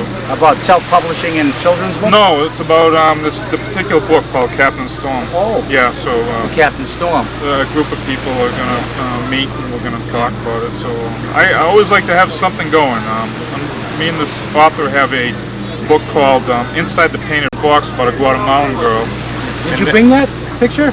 Actually, I did bring what else part of it. Well, I'll tell you what, why don't you get together, and we have this other artist on, his name's Paul, and he's from South America. All right. And then I'm going to have him on for like 6, 7, 8 minutes, and then we'll bring you both on, and then we'll bring you on again to explain about your portfolio again, and then we'll bring you both on and we'll wrap it up. Okay, sounds good. Sounds good, Mark. All right, thanks. Okay. Have some onion rings. Sounds good. Hey, where's the lobster? They're hot too. No. We're at Sandy's restaurant. Sandy, come on here and say something. Real quick. All right.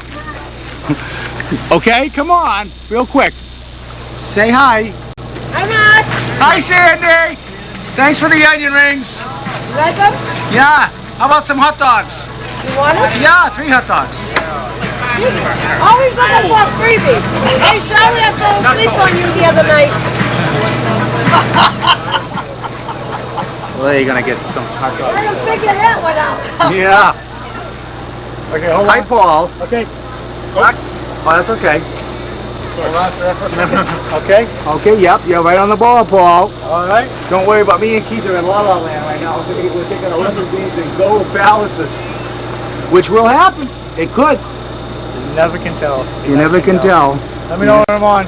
You've been on, Paul. Oh, Jesus. Here we go. Okay. Wonderful Plymouth Harbor. Here we are. There you go. My name is Paul. I'm an artist, and this is a great opportunity for me. It's the first time I'm on television. How do I look? Okay. Don't move, Paul. Don't move when I open. Where'd you get that watch? How do you make such money to be an artist to get such a great watch? I know it's a $2 watch. I know. Walmart, $5.95. $5.95. I buy all my stuff at Walmart. Well, you know, we have a Guatemalan and she's bringing the hot dogs. Come over, Sandy. Come on. Oh, God. Sandy, come on.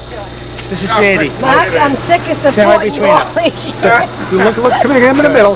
Say hi. This is Sandy. Hi. Sandy, this is Paul. Sandy, what a wonderful place we have here. I wanted to tell you, I think this is a beautiful, beautiful picture. Yeah. And I find it very There you interesting go. because my dad worked there. Oh, really? Yeah, he died at 54, but he worked at the Go ahead, College Sandy, Company. yeah. That's all he did. It's a very nice picture. You do nice work. I painted that view from the interview him, Sandy. Yeah. Looking east, I guess. Very nice. Yeah. Very nice And the picture. funny thing about it is, Where are these others located? they're all Plymouth scenes. Are they really? This is right next to Walmart, which is Cottage front parking lot. That's why. Oh, it's the church where it used to be. The church was across the street. Where it used to be, Because okay. there's a lot of cars and telephone poles. And this is the old Brenner's paint shop. It used to be Brenner's. Stay out of the way, Paul. Let's see that. What is that? That's the hardware store. That's the hardware Yeah, store. but I think... That's the old Holmes Paint Hardware store. It's on the way into the center of town. Sandy, how'd you cook those hot dogs so fast? They've been on about 4 hours. Oh, thanks. Hey, we're only going to throw them out. Okay, Mark, here you go. You'll eat them. You'll eat them. I thought that might have been that old up here on Warren Avenue. It goes down the hill, you know. That used to be Brenner's years ago. I don't know. I'm not from Plymouth. All right, You know, let me so see. I've only What been was here a his couple name? of I years. think, remember his name? Bob Hope?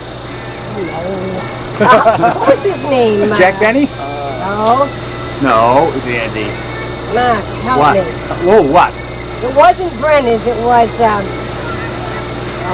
Anyways. Emmy Boyer's paint shop. That's what it was. It's a nice little This area. used to be Boyer's There you paint go. shop. Now I run a California Paint or whatever. Yeah. But it's a nice area because it's a mom and pop operation. That is you know? lovely. Yes, it's That's a beautiful. nice little- Now tell me about the rest of this, because I'm just curious. Okay, well, we If want I'm to start off with the Plymouth scenes. This is a street from... But Sandy, look at the camera. When you talk. No, my heel is it bad in the Beautiful, back? cut it out, shut up. No, Go ahead. beautiful, man. Okay, One of this my is a good. scene from the boat is right behind me, the Plymouth Harbor boat. Okay. I was looking up the street scene of the church. That's stuff like lovely, that. very nice. A couple of people give you proportion, you know. How do you do that? I'm still doing stick people, you know? Well, actually, it is a stick people, but you have to put, you know, just a little dab of color just to show that there's a person in there. And this is... This is, and back of me was the yacht club, and I looked to the right, and this is the house of condominiums with the peninsula in the background. This is exact like Boyer's used to be. This is the prisoners' farm in Plymouth. That's pretty too. And it's, the prisoners have all gone, they've all There's been a lot of released. people should be there. There should. And, Matter of fact, a lot of them come here that should be there. bye, Sandy. Bye. Wave, bye. Anyways, What was she saying was the farm? This is the prisoners' farm, and it's all overrun now because they let all the prisoners go, and they're all out everywhere else instead of taking care of the farm. So, Sheriff, if you're out there, pay attention. Bring them back. Clean up the farm. There you go. And I hope we're not going to get in trouble for this. If I go to jail, you come with me. All right. This is, You'll have plenty of painting time. but don't worry, I'll teach you how to draw. You won't have a problem. We'll be in the same cell. That's funny, Paul. You're a riot, Alice. This is painting a Cordage Park from the parking lot, looking at the church across the street. Walmart is right next door to the gazebo. This is Bert's Restaurant, of course, right behind you. Incorporation, a lot of color, nice design. Hey, that'd be good for Bert's to purchase something like That'd be awesome to have in that restaurant. Actually, he's never seen it. That's the Well, he'll whole- see it now. He'll see it now. Hopefully he'll see it now. It's awesome. Okay, this is a farm scene with, if you ever get hungry, just pick out the fruits and vegetables from the farm, you know, it won't have a problem, you know. This is a painting I did in Nantucket. I was there a couple of weeks ago, just an ocean scene with the cliffs, to show you a little depth in the program. This is where I met Mark. This is a painting I was painting on the street, and Mark came up to me and says, "Oh, do you live in Plymouth?" And I says, "Well, not exactly, but I'm here half the time." Are you in the program now? Okay. I'm here half the time. I live in Honduras half the year. And he saw me painting this. He says, "Oh, come on TV, I'll make you a superstar." Well, I don't know if I'm going to get that far, but here we go. Okay. These are really fun paintings. This painting here. No, let's talk about the church again. Want to talk about? What do you want to talk about the church? What do you want to say? I don't know, This is where I met you. You saw me painting on the Oh, street. there I am. I see myself there. There you go. There I am, right there. Talking to the people in There there. you go. Okay, next one. Yeah, that one's a special. Why is that special? Well, this is what I call a crazy painting, because a lot of these little paintings, you can almost, once you start painting, you can change it and incorporate things. If you really look close, there's a figure here. There's a head with the eyes, and the guy's puffing clouds going by you with his handprint in the ground. So if you really look close, you'll see that this is kind of a mystical painting, you know. And these little ones, these little ones are made up. This one's the same thing. It's made up. It's made up. You can, you know, as an artist, you're always creating things. You're always trying to be creative, and you kind of change things and move things around. And that's what these little ones are they're fun to do because they're so small. You know what I mean? How can you go wrong? 3 strokes here, 4 strokes there, you know? Well, now you just gave away the trade secrets. They don't think if they won't spend a lot of money if it took that easy. Well, listen, I only get $40 for these things. I mean, how can you go wrong? I throw a frame on them, too. I get all my frames from Walmart. Walmart, here you go. There's a plug for you. Okay, right here. Paul, I want you to stand right in front of that plant. And what's the name of the show? We're going to test your memory. Okay, City Lights, City Streets. I'm very excited to be here. This is my first time on TV, my 15 minutes of fame, and I want every single second. So I'm going to keep on rolling along. All right. Say, Mark, come in. Oh, Mark, come on over. Oh, that's all right. Keep talking. Get the hell out of here. I got excited. I'm sorry. Thanks, Paul. Stay there. Paul, stay there. Okay, thanks, listen. Paul. Hey, You're going to come on again, right? Don't get too close. I lost a tooth about 2 weeks ago, and it might be a spitball coming at you. Oh, that's okay. That's okay. That's well, I don't want you to shut off the camera if you get hit with a spitball. No, that's All okay. right. That's fine with me. All right, listen. All right, well, just don't spit, okay? Now get out of here. No, nothing. Okay, See ya. Paul, what? Listen, I want to go down to the other end. Listen. I We wanna go will. down to Second the- segment. Oh, second segment. Second okay. segment. Yeah, it's Now, like what an are we orange. doing You now? split it in half. That's one segment. This is the second segment. How do you like the? Keith's the second segment. How do you like the onion rings there? Try me. Boy, do they suck. Get out of here. Well, what do you expect? You know, an onion that people hate and they deep fry it, they destroy it more. Come on over here, Keith. Yeah, come on. We got Keith over here. Hi, Keith. Hey, Mark, how How are you? Good, how are you? Good. How are you? Good. And so things are going pretty good. Yeah, yeah. You look great. Trying to keep busy. Trying to keep busy. So you can reach Keith Favaza at 781 878 1872. Very good memory. Good memory. And we want you to reach him. And you are in Rockland, Massachusetts. Right. So just look up Keith Favaza Right. and call him and support him, because why should you support the oil companies and all that other stuff? If you need any kind of artwork, just give me a call and we can talk. I think that you can illustrate books. But you know, maybe most people don't need a book done. So Well, show us the book that you show. Is that African Girl could be a book? Okay, let me go get a few things. Absolutely, Okay. get a few things. And this is Mark, and this is City Lights, City Streets. And boy, isn't Sandy a pisser? I'll take a hot dog. I'll take a hot dog. There we go. He gave me a hot dog. Compliments to Sandy. Thanks for the Great hot dog. restaurant, great meals here, great location. You Lovely. can't beat it. And it's just a beautiful place. I love this hot dog. Nothing like cow guts, I'm telling you. Right? Well, Well, I have this out, so let me just show this one. This is a. Let me. This one is the cover, the back and the front cover of the watermelon story that I was talking about. I wanted something colorful on the back, so I have a parrot. It doesn't really pertain to the story, but it talks It tells you the type of birds that they have over there, the type of plant life. So all through the book, I introduce the volcanoes that they have in Guatemala, the type of dress they have, the headdress, the girls' skirts, their colorful clothing, and this story is about a worry doll box, which is a colorful box that if you have a bad day, this girl happened to have a bad day at school and at home, everything went wrong. And her grandmother gave her this trouble box with little worry dolls in it, and you're supposed to tell your worries to the dolls, and your problems disappear in the morning. And of course, it's I don't think it's like voodoo. It's more like telling your troubles to a friend. It kind of takes the pressure off everything and makes you feel better. So the story is really kind of cool. There's a brother and there's a mother, and she's weaving, and there's a festival, so it's kind of fun. So thought I'd bring this one out first. That's great, Keith. What else you got? Now this is books that he illustrates. That's an awesome thing. Now what do we got here? Well, this was just. No, you can't show that. I can't. Okay. This is a G-rated show. You Oh can't really? show that. Computers? Naked computers? Is that what it is? See, Yeah. how do I know that? Well, naked computers. Explain what that is.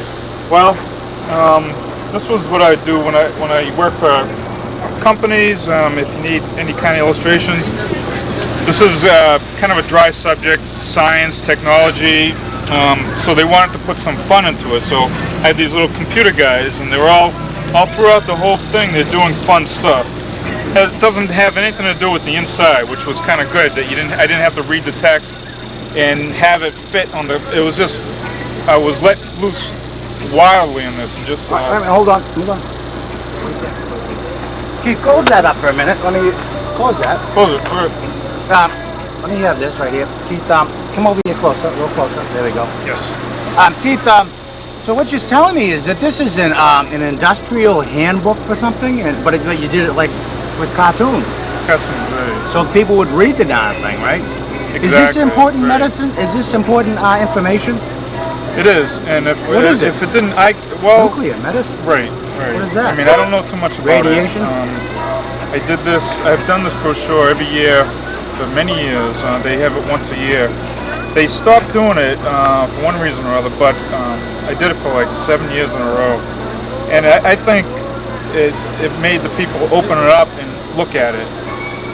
You know, other than, if it didn't have the cartoons in it and the colors, you're just going to have plain type and actually a lot of numbers and figures. Okay, come here now. Come here. What I'm going to do is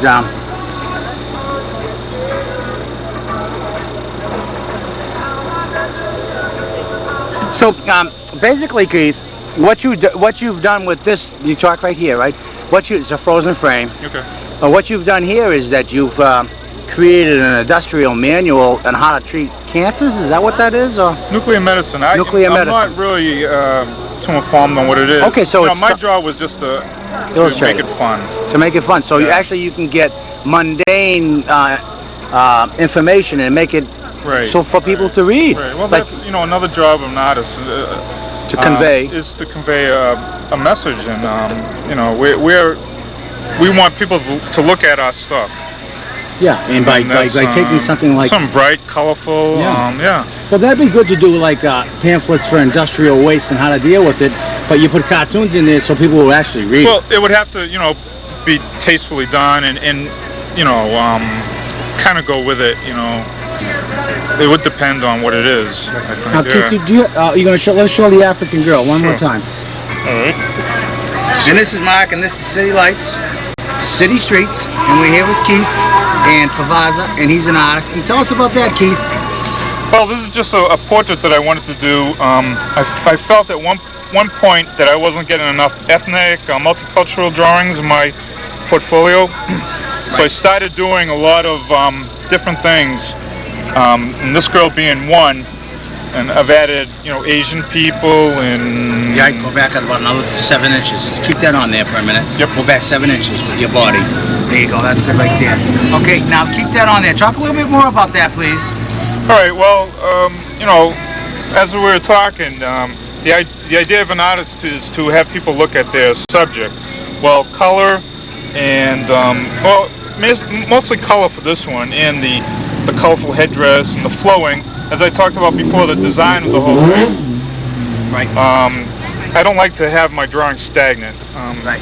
All right, you can close that now. Okay. And basically, you can reach Keith Favazza at that email address, which is at the bottom of your screen, and he also has the phone number. So why don't you go and get a pencil right now, along with a bologna sandwich or a hot dog? Aren't you going to have a hot dog, Keith? Sure. Go ahead. It's over there. Go ahead, have one. I will. Thanks, Keith. Thanks for coming. Okay. on. Thanks, Mark. And you call Keith and support your local artist, and that's his email there, and that is his phone number too as well. You want to look, you can see what we're talking about. And this is Mark. Hi, how are you? We're here. Everyone. Yeah, and this is Mark on Light City Streets. And you can read Keith Favazza at that number. He does stories. He does all sorts of wonderful things, and he can even illustrate poetry for your girlfriend or your husband or a 25th anniversary. Great idea. It's a great idea. Retirement parties. Retirement parties, portraits. You saw the portrait he did of me. That was awesome. But he didn't put the plane in. Plane's in there. Oh, it's in there. Plane's in there. Plane's in there. Subtle. Subtle. And we'll be right back. Thanks, Keith. Oh, I guess you just want to go right to you. Okay, Paul, still go right there. All right. This is Paul. Paul is so anxious to come on again. I'm ready. He's ready. He's getting Sandy ready. introduced me to a young lady here. Go ahead, get her on. I don't know what your name is. What are you? Barbara. Okay, this is Barbara. Hi, Barbara. And she knows a lot of scenes that I've painted, swimming scenes that I've done, and we're just gonna roll right along the scenes if you want. What you can do is, could you pick up the scene, Paul, and put it in front of your body like this, and then she explains it. Okay, you want to do that? Okay, let's do something we haven't seen before. Okay, you know what this is? I'm sorry. Go ahead. Okay, this is a Kingston scene from Gray's Beach. All right, young lady, what's your name again? Barbara Osborne. Barbara, you got to move closer to him and don't move. Okay. What do you think about Okay, painting? it's a happy family, right? Yeah. Okay. I like the painting. There you go. Talk about it. Nice colors. Nice design. You said it's from Situate? No, it's from Gray's Beach Gray's in Beach. Kingston. No, I know Grace Beach. And this is the little shack that's on the left-hand side. And these are like seagulls? These are seagulls. Those are real seagulls. And you incorporate that into the painting to give it a flow of design. You know, you want to have something going on because it's such a large area. And you want to have something going on that pulls your eye into the painting. Right. I take a lot of pictures in the sunset. Oh, beautiful. Yeah. And you know, right around the corner from this is this painting. I turned around. This is a great location because I got two scenes out of one location. This painting here and this painting here is in the same location. I just turned right around.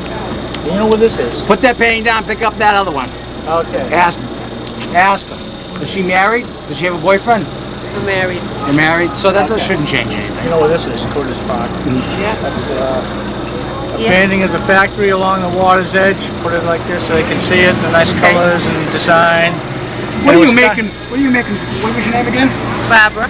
What are you making, Barbara? You're like your model for your Oh, painting? Sandy introduced me. She says, "Oh, Barbara wants to." Huh? All of a sudden you're the director. All right, go ahead. Okay, but I have to know what it is. Well, it's paintings. Yeah. This is a painting show. This is a painting show. Right. City lights, city streets, and we're excited. We got to be excited now. Come on now. Let's get to it. Okay. I like the We're going to move right along. What is that, Paul? Cottage Park. Cottage Park. No, I mean the person behind you. This is Barbara.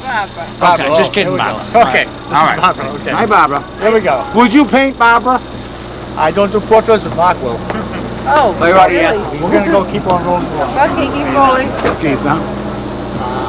They're beautiful paintings. Okay. And yeah. This one is one of my favorites because it's the prison farm. And like I said before, get the bleeping guys back here to clean up the brush. There's a lot of brush here, Yes. you know? And Is it the Cottage Farm?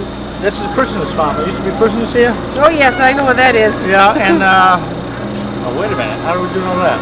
Well, anyways, Is that the how did you street know from that? me? Yeah. Okay. Anyways, get the You know prisoners it. back They here. Sandy know. Barbara know her stuff. I know That Sandy, she I does. know her snack bar. She's a very nice cook. And it's a great location. Could you tell us? location, I'll be yes. the location. We're going to be nice. I'll be nice. Okay. We're going to keep on rolling on. Stay right there. Okay. Okay. Bert's Restaurant. How can you beat it? Just turn right around. I painted it. It's about a couple hundred yards down the beach here. All my work is done plein air. I'm plein air painter. Done everything on location. I don't even own a camera, so I don't do photographs. Wow. Yeah, But anyways, the restaurant is a very nice place to eat. it's a very nice place to eat as well. So Yes. Bert, if you're paying attention to this, You can listen it's to for this. sale. And Hey, give me you a know, call. If you can do that by eye, just think of what you could do with a photograph.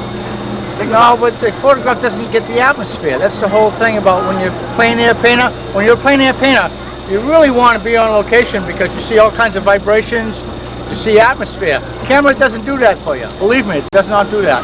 Remember one thing, the eye tells the brain what it sees, and that's the way it works. When the eye tells the brain, you get the fructons in there that flutter. Color, color, color. Color excites the eye. Believe me, that's the way it works. Okay, we're going to keep on rolling along. You know. This is a little painting I saw with Mark. It's a little church thing. Where am I? Yeah, we're in You're over here. You're in the blue outfit. Oh yeah, I see you, yeah. Now listen, what I did on this painting, because I want to show the graveyard type of thing, is I brought it down because the graveyard is really higher up on the hill. But when you want to incorporate a scene, you want to show what it's all about, sometimes you got to move things around. You got to change things. I left the telephone poles out because they're too distracting. And then again, it's about color, design, color, color, color. Hold on. Very good artist. I'm not done. Stay right Okay, there. two more. Okay. Take the Mayflower. Ooh, Mayflower. Take the Mayflower, and then Wet painting, look at this, it's still wet. See my fingers? Still wet. take the Mayflower in the whorehouse. That one right there. Oh God, this is unbelievable. Okay, Mayflower. Mayflower. This is How do the you know? old- How do you know that's the Mayflower? Someone told me that was. We're gonna have to thank Barbara. Thank you, Barbara. Yes. I'm gonna hold this now. Okay, thank you very much. This is the Mayflower. Oh, it's still wet. No, This it's is- one of the. Well, Barbara's wet now. Barbara's There you wet. go. Well, I'm not wet. You No, know? there you go. Now you're wet. Oh, go jump in the Oh, bath. You'll be wet. No. Thank you, Barbara. We love you very much. Don't look up her. She was so nice. Yeah, she is nice. She's nice. I like Sandy's at Sandy's Sandy's, restaurant yeah. in Plymouth, Massachusetts. This is Sandy's Oh, this is a restaurant. great place. Great I place. come here all the time and eat all these lousy hot dogs. They're so good. I haven't had mine yet. Still. No, we ate that. No, it's not. It's gone. Oh my God. No, Terrible. I'm a starving artist too. Not tonight though. Here we go. All right, explain what this is. Mayflower, okay. This is in reality an exaggeration of color because the North Atlantic waters are not really this warm. But I wanted to incorporate color into the painting to give it some vibrations. So this is what I wanted to do, and I wanted to give you the depth of looking at it from the field as well. So then again, this is all clean, clear brush strokes. If you really take a look real close, this is all clean, clear brush strokes. Okay, I'm going to give you another painting right now. Hold on. What do you walk out of the scene? I walk out of the scene, but I'm coming right back. I hope I'm right in the spot. I do a lot of house portraits. This is one of the house portraits I did, and this is a completely wet painting. If you don't believe me, there's nothing on my hand. All green here. This is the way it's a fresh painting. You can't get any fresher than this. Wait a minute. Before you go any further, Believe me. don't move. Remember, I see it's a fresh painting, and you can tell because it's so green, and you got it all over your hands Yeah. and stuff. All right. It's a fresh painting. What are you, a butcher? This is fresh meat. Look at the blood still there. Is that going to make it any better? Hey, fresh paintings, that's the way to go. Okay. All right, go ahead. House portraits. Go ahead, there you go. I Just- do a lot of these. I did probably about, I don't know, maybe over 50 house portraits from a variety of different areas. And where can they get in contact? We didn't even tell them where you could get in Well, contact. I'm going to give you that in a second now, but I just want you to take a close look at this painting. Look at the brush strokes, look how clean it is, look very colorful. Great design. Okay? Awesome. Hold on right there, and you can scope out some of the stuff here. Wait a minute, where are you going? Well, hold on. Are you gonna Okay, cut the here we go. air off for us? No. We don't know. All these paintings are for sale. There you go. Don't say the price, but let's show the number. Okay. Hold it up there. Wait a minute. Don't move it. Paul, straighten it out. Is that straight, Paul? Paul. Hold on. That's my number, that's my name. Don't say anything. Hold I'm on. French, but don't ask me to speak French. Okay, that's it. Okay. So now you can look and see what we got in there. And that was Paul. His name is Paul Chapdelaine. Chapdelaine. He's an artist. And you can reach him at 508. Look him there. 508. Look in there. Tell me the number. I don't remember. Look, my it's own in number. there. 508. You don't remember your number. 747-0470. 747-0470. I keep Go changing my look in the telephone. thing, and that's what you see. I'm trying to tell you that it's not on. Oh, okay. Okay, and now we're going to cut off his both ears. All right, that's All good. right. Is that good? And that's Paul Chapdelaine. 508-747-0470. Keith, why don't you come over and show him the final portrait? Thanks, Paul. All right. And Paul, we'll see you probably next time and call that number. No, that's the original. What do you think would come over better? I like the original. The computer graphic is nice. Well, bring the computer graphic because I think that's better for TV, actually. Yeah, for TV, it got better color. Hey, you ate my hot dog? That wasn't yours. That was mine. It's in my. 3 hot dogs for you? I had 2. None for us? What a savage you are. I'm never coming on this show again. Uh-oh. Wait, I got a good idea. Why don't we put Sandy on the spot and ask her for another hot dog? Right? I'll get you one. Hold on. So, you're on, Keith. Yeah. I'm on. Just talk about with that some more and give your number out so people can contact you. Talk a little bit more about the portrait and don't move. It's a tight shot and I'll get us some more hot dogs, okay? Okay, well, like I said, I can take any picture and scan it in and doctor it up. If I don't like something, I could change the contrast. I can actually change the color. If I want to change the red, I wouldn't change the flag, but if I wanted to change, if I want to put his shirt pink or yellow, I don't know, you think Mark would look good in yellow? So I could do that. I could put, I could take off, if Mark told me he didn't like the cityscape, I could take the cityscape off. Or if I can change the typeface, I can make the night into day. So that's one of the benefits of the computer, although I don't really like to draw on the computer. I always traditional illustrator. I illustrate on the board, on the drafting board still, and that's my preference. There are a lot of people who swear by computer art, but I think my time, maybe if I was 20 years old, I probably would be doing more computer art. But anyways, that's what I like to do. Illustrations that would actually convey a message. Instead of having Mark just his head and shoulders, I have him with he explained to me what he wanted. He always wears a scarf, and he wanted it to bleed out to be an American flag. And gradually, so I didn't have the flag coming here, I had it coming out this way, and the droplets representing freedom or all the people that have lost their lives for the flag. Hey, Paul, here, have a hot dog. And his hat is his trademark. And cigar. Step aside, I'm taking over. And it looks like that shirt is your trademark. Well, no, I wouldn't trade that for Mark any day. Here, have a Oh, not another one. Not another one? No, only one cow burger. Oh, I ate just before he came. You did, okay. Oh, thanks. And let me tighten this up. Well, let me tighten this up. And this is City Lights, City Streets, right? City Lights, City Streets. Keith Pavazza here. And Mark will be right back with more crap. And Mark will be right back with more crap. That's right. Can't say that on TV. I didn't say it. We didn't say that. Hey, we didn't fucking say that. You just heard something else. Yeah, I'm done, yeah. And this is Mark, and this is... Paul, say goodbye. I see you standing there. City Lights, City Streets. No, man, wait a minute. No, you're not going anywhere. You're going to have a hot dog. Oh, God. Yeah. You ate 3 of them already? Yeah. Yeah, you have one. He's there on camera. You come here for free food all the time? Of course. I eat the sand. Hey. What other restaurants you go to? I want to follow you. Yeah, we can go anywhere you want, but boy, I had a great clam the other night. Where? Just one clam. One clam on the good player. It was a lot of fun, I'm telling you. And this is Mark, and this is City Lights, City Streets. City Lights, City Streets. We had a great time here tonight. And pay attention. We'll be on every week.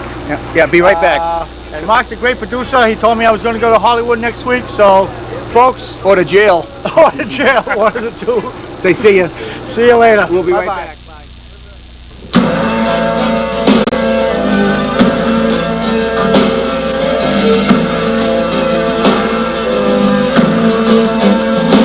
Well, I am on the down easter Alexa.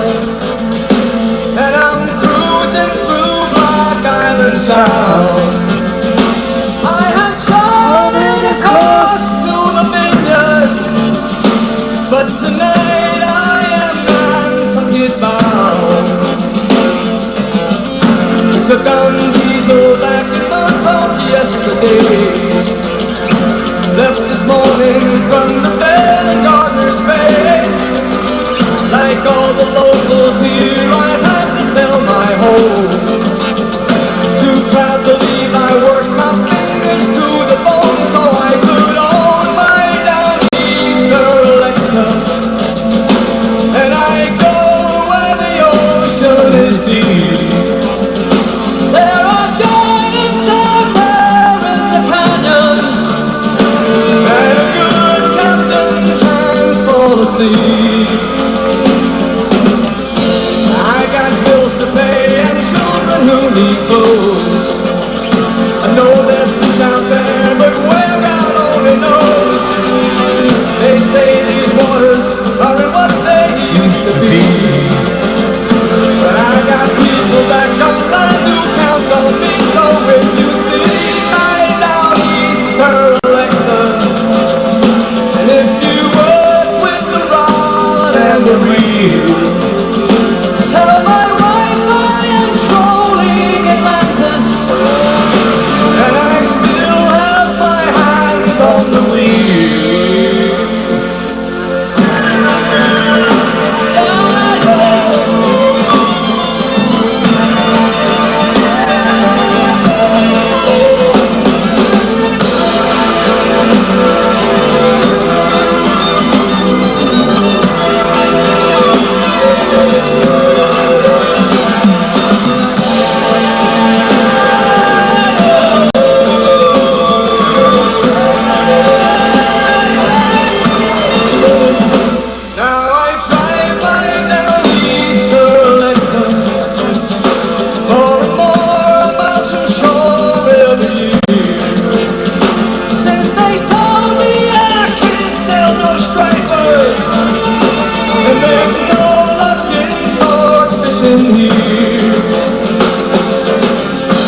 Just in the justice system. Yeah.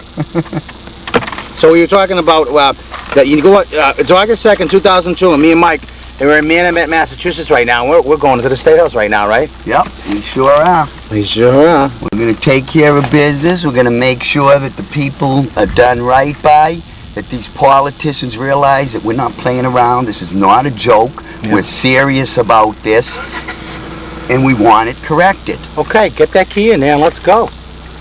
Okay. I'm gonna show them. I'm gonna actually show you them how you start the car. Yep. Right. We're going right. This is We're the button. going. This We're is the button. driving. There we go. There we go. The Emerald City. We're off to see the wizard.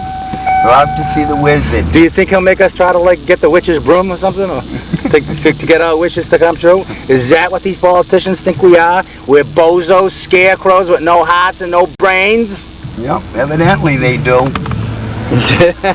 Hey, Mike, we were saying that the voter, they just vote because of name recognition, right? Yeah, that's what we were just saying. He said we ought to just hang up a dartboard and they just throw the dart, whatever name it hits, that's what you vote for. Yeah. Because from what I've been told, most people don't even know the candidates. They don't know what they represent or stand for.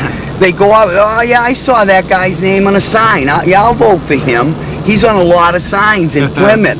Yeah, yeah, he's on a lot of signs in Plymouth. So I say like we should make it a law to blindfold them before they go into the voting booth. Yeah. We'd be better off. Yeah. Multiple choice. But I like your idea. Throw a dart. Yeah, but I say actually have the politicians there and throw the dart at them. You know? And the one that doesn't bleed to death after the election gets elected. Yeah. Line them all up, you throw the dart, whichever one you hit, he gets elected. So in other words, your vote would really count because if he had 1,000 dots in him, right, there's blood everywhere. But that sucker's winning. We can bang him right up by voting for him, you know? Yep. So the opposition could have power then. But it's the lobbyists. The tobacco companies, the alcohol companies, they lobby, they spend millions of dollars, and once the politicians get in there, they take all the campaign funds from all these big businesses, and the little people get screwed as usual. Well, Mark, it's like I said on the show before. Here's a perfect example of how we run things in government. They have all these people in government, politicians, the lobbyists, and they all have their own agenda. Just like with the school committee, of that issue I discussed with my kids, sending the 5th graders to PCIS. The majority of the people who spoke did not want it. The majority of the people against it. The parents. Well, the school committee had their own agenda. Do they care what we wanted? No. They carried out their agenda because that's what they wanted. The lobbyists, they have their agenda. The politicians, they have their agenda. And if it doesn't meet what the people want, we get screwed. Welcome to America. Yeah. And this is City Light City Streets, and I'm Mark, and this is Mike Hogan. We're going into the State House. And Hershey, Superintendent Hershey, doesn't want to stockpile pills, potassium iodide, which is recommended to save you from radiation poisoning. The Federal Food and Drug Administration recommends it. Tommy Thompson, the Health Secretary, says it's needed. And they won't put it in the goddamn schools because they say it's too hard to distribute. Get real. No, they don't care about us. No. Never did. Never did. Because they think that's going to make their work harder because of the paperwork. What paperwork? Get real. They make their own work harder, Hey, you know what I mean? We know that. We've found it. They come up with burying everybody in paperwork and technicalities and this. Do you know the average person, the majority of the average people in this world, like you and I, the working class person, the people who are actually working. Go slow if the National Guards have found a power plant. We'll videotape them. There they are. Go slow. Videotape them. Do you think they'll stop us?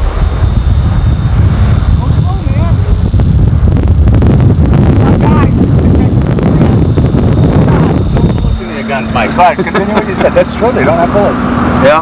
Go ahead, what were you saying? I'm sorry to interrupt you. We want to get those guys sleeping. No, basically what I was saying, that all these people that do things the way they want to do it. There you go, yeah. You know, the voters, they say we count, but we don't. You know, you are only free in America if you fight for that freedom. You gotta fight for it. Yeah, they're not gonna just give it to us. It's just like you go to the town hall and you request information and they refuse to give it to you. You have to fight them. You gotta fight them for it. You're right. And that's become what America's all about. If we want something that rightfully we are entitled to by the Constitution, by you don't have to look at the camera, but go ahead. By common rights.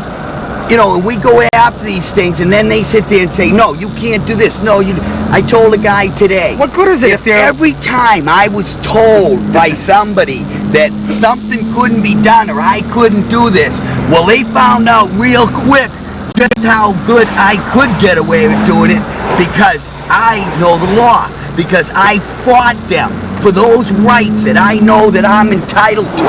I've stood up, put my neck on the chopping block and said, no, you're wrong. You're right. We have every right to this. Read your Constitution. You know, read the acts that have been implemented into our, into the, rights for all the people in the United States. This is City Light City Streets. Keep going, Mike. But, we got to bring this to an end. We need to unite together. There you go. As call us at City Light City Streets. The working class. Don't sit there and unite with the politicians and the lawyers, the people that are taking over our country and the rich people that are taking advantage. Unite with us, the common man. The ones that are getting kicked around, pushed around, told what to do. They're telling us what... Denied rights. Yeah, denying our rights by telling us, oh, you can't do this. Why? Oh, because I'm Congressman so-and-so, or I'm Mr. Policeman, I'm this, or I'm that. I'm the president. There's always going to be somebody there trying to tell you what you can and can't do. Don't believe it. Because 90% of the time you're going to find, if you dig and you find out, you're going to find out they're lying to you. They're actually lying. They're wrong. They're actually lying because they don't want to do the goddamn paperwork. Yep. Could be an important call. President, I think, call. President Bush or somebody? Hello? Hello? Hi, honey. Okay, one sec. This is a more important person. This is my wife. That's right. Yeah. Absolutely. Okay, Vinny called. Oh, Vinny called. It's off. Vinny DiMacedo called. Yeah. But he wouldn't have done anything because we embarrassed him so much. Okay.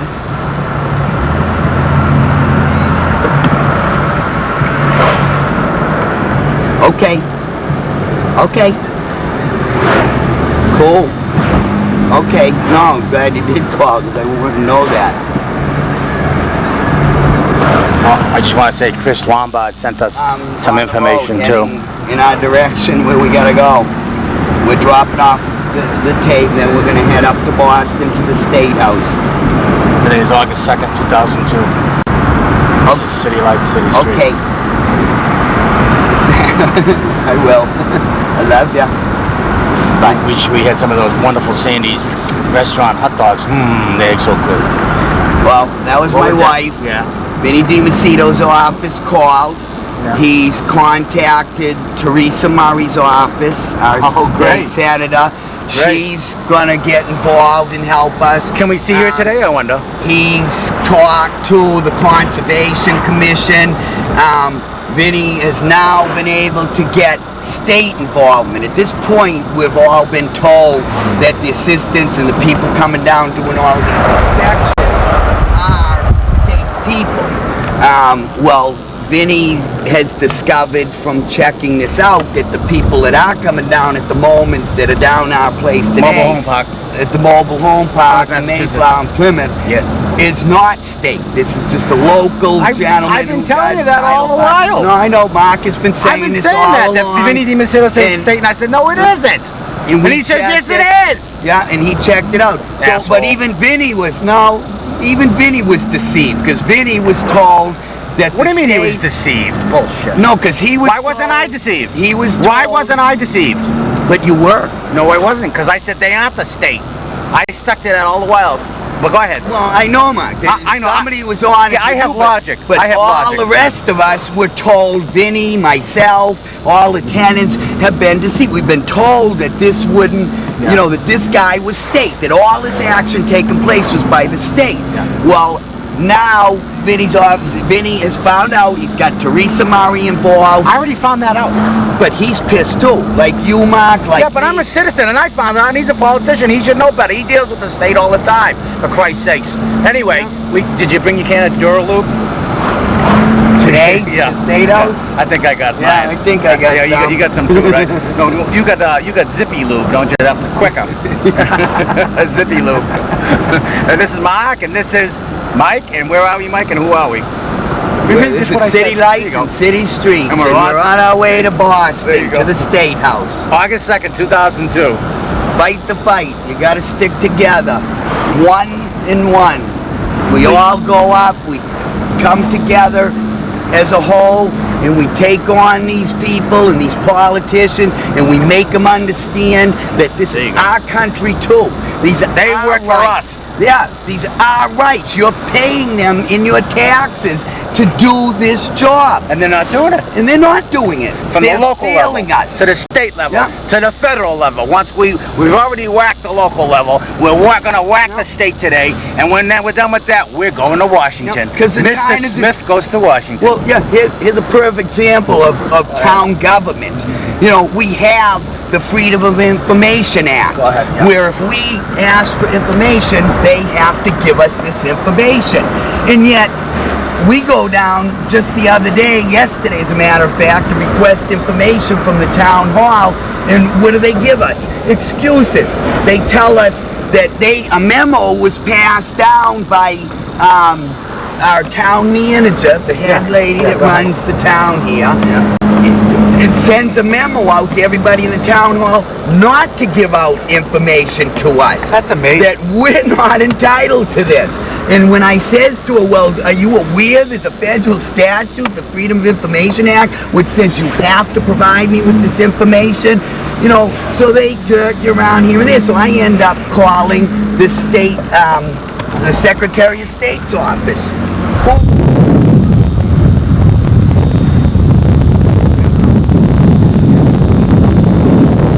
You can't hear it, okay. That this information, you know, that they're trying to not allow me to have, right?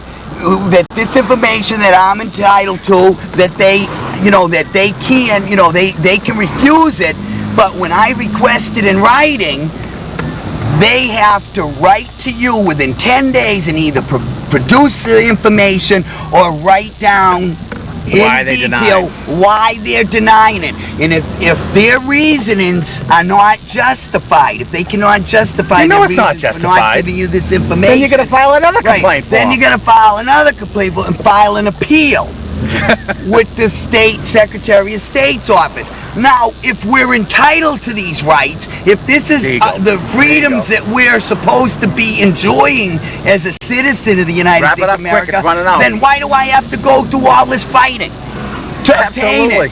If the law says I'm entitled to it, where does this person come off telling me I'm not? And why do I have to fight them? Shouldn't I just be able to go to the state secretary and say, hey, my right is being denied, they're not letting me do it. Why should I fill out paperwork and forms? Why don't they get on the phone, call these people at State Hall and say, you can't do that? Right. And if they can't present them on the phone with a good reason why they're not providing me with this information, they should tell them, then give it to them now. I shouldn't have to wait 10 days, 20 days, 30 days, a year to get this information playing this paper chase game with them. And remember where paper comes from. I'm sure the environmentalists should be on that case. Yeah, because we're certainly cutting down a lot of trees for all those complaints. Yeah. And re-complaints and re-appeals. Yeah. A lot of paperwork going down the toilet here, you know, useless paperwork. Well, I shouldn't say useless. We all need to start our fireplaces. Well, I'll tell you, most of the documents they give you anything aren't worth shit. You can just use those to wipe your ass with. Yep. That's pretty much it. Because you try to bring them anywhere and use them, and they're like, well, that's no good to me. That's no good, yeah. Yeah, You should have got can't that use it. last week. No, you got to fill out 20, 30 pieces of paper for us now. No, you should have got that last week. Well, we couldn't because they denied us our rights to get it. Yeah. And this is Mark, and this is Mike.